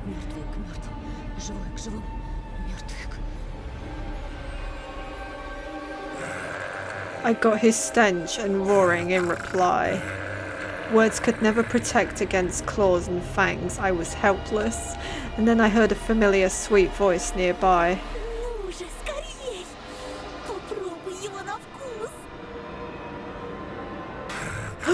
Oh, Jesus.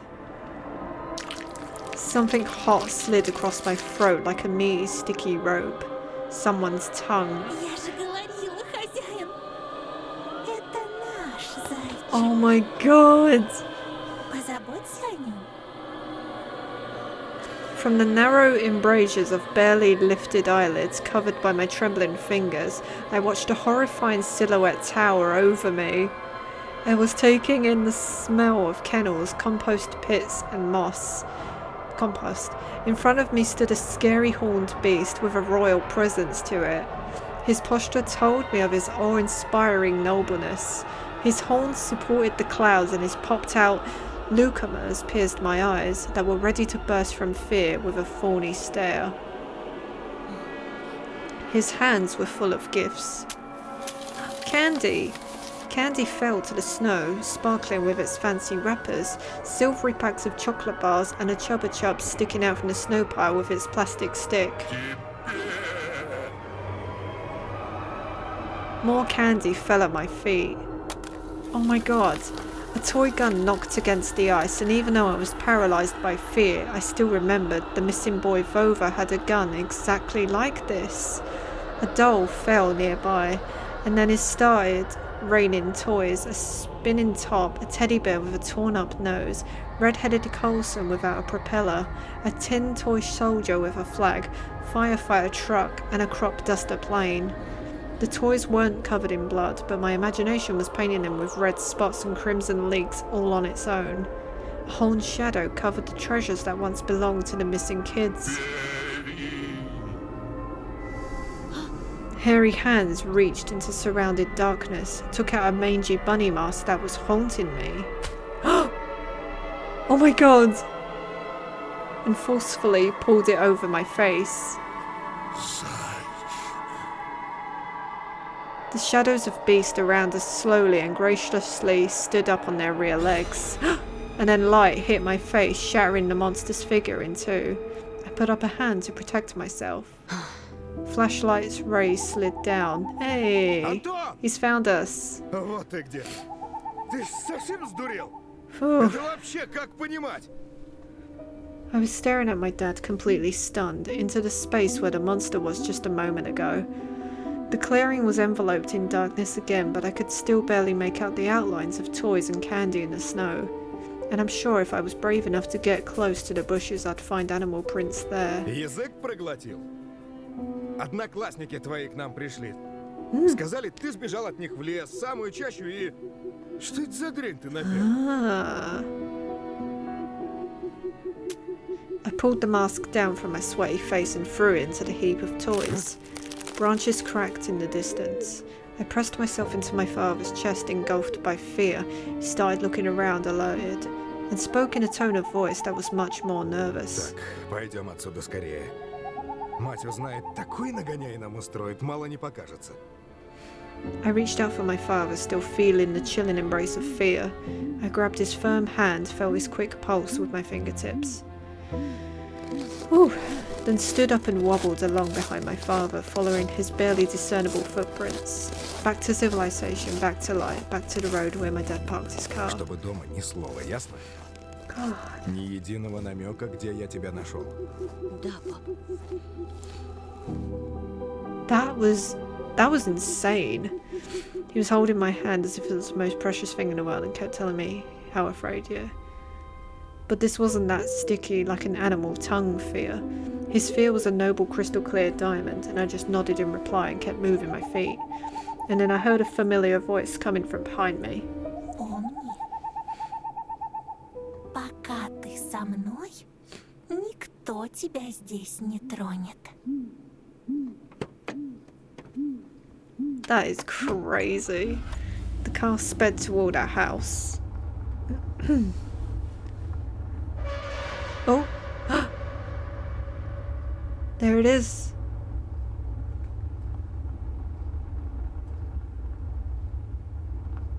I pressed my cheek against a window and saw a short building among the trees. That shack, darker than night. The garage that was hidden inside the thicket, a metal crypt. It almost felt like it was following us.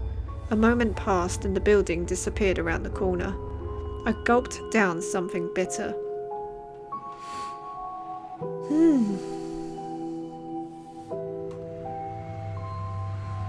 I must say this is a really good ending. Like, this is probably one of the best ones. Because it expanded more to who the fox is. And the white snowflakes just kept dancing in the starry sky. And now we're back home. Now we're safe. Whew. And I think the dialogue's gonna be the same. А слышали? Слышали, как он бабулина просто так стукнул?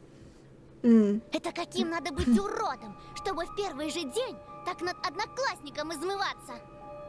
Прекрати! Ты же знаешь, он первый начал! И будто этого мало. Ходят слухи, что он спутался с ворюгами из шайки Ромки Пятифана. Ой, девочки, сумки проверяйте. So no matter what you do, whether you mind your own business and be like a good student or become a delinquent and become a bully, you're always going to get this. Того и гляди, в гардеробе вещи начнут пропадать. Будем знать. Это Петров с дружками постарался. Да-да-да. Замолчи! Заткнись! Вон как раскричался-то, будто ужаленный. А зрачки-то, зрачки какие широкие. Опять чего доброго с катушек слетит и руки распускать начнет. Не знаю, он тебя на другую променял. Не из нашей школы. На Алису.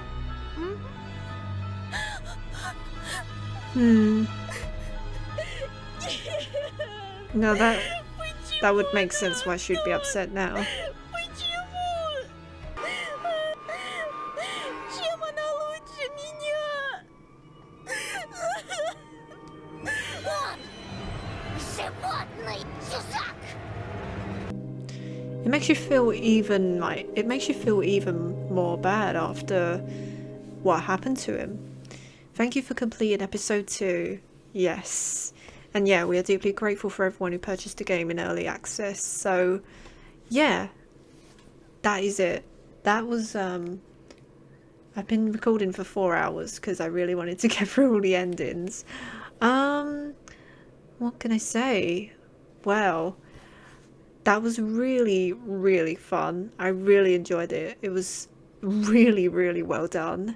And it's in early access, so it's not perfect. There is some issues that I've noticed, like there was a repeated text at one point, there is some misspellings, there's some words missing, and at one point when Anton was talking to Elisa, she said something but it was just speeches and there was nothing there. So hopefully they'll see that and they'll go through that again. What else? Yeah, I think some people can agree with me on this.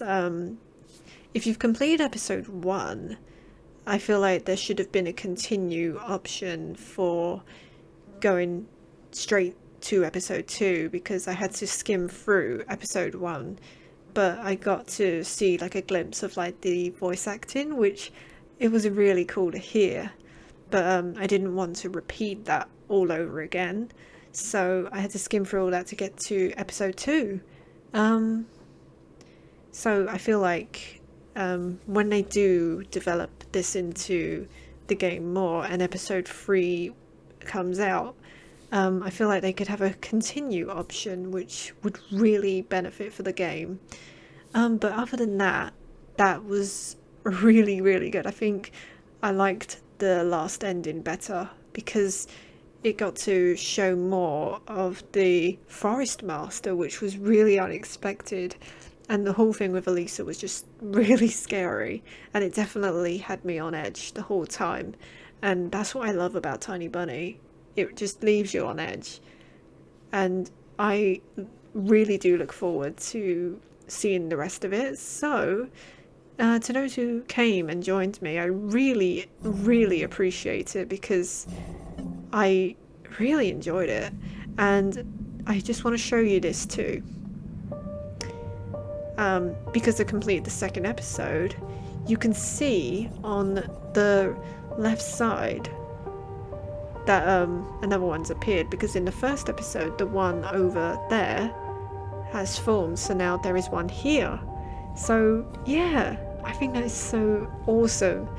Okay, and that is it. I look forward to episode 3, and I hope the developers can improve the words and even would have the continue option. But other than that, that's it. So I appreciate you all joining, and this may have been a very long video because of the endings, but that's okay. But I appreciate you watching through all of this, and I'll see you whenever the next episode of Tiny Bunny will come out. So thank you for joining. This was really fun. My throat is knackered, but goodbye. Bye bye. Bye.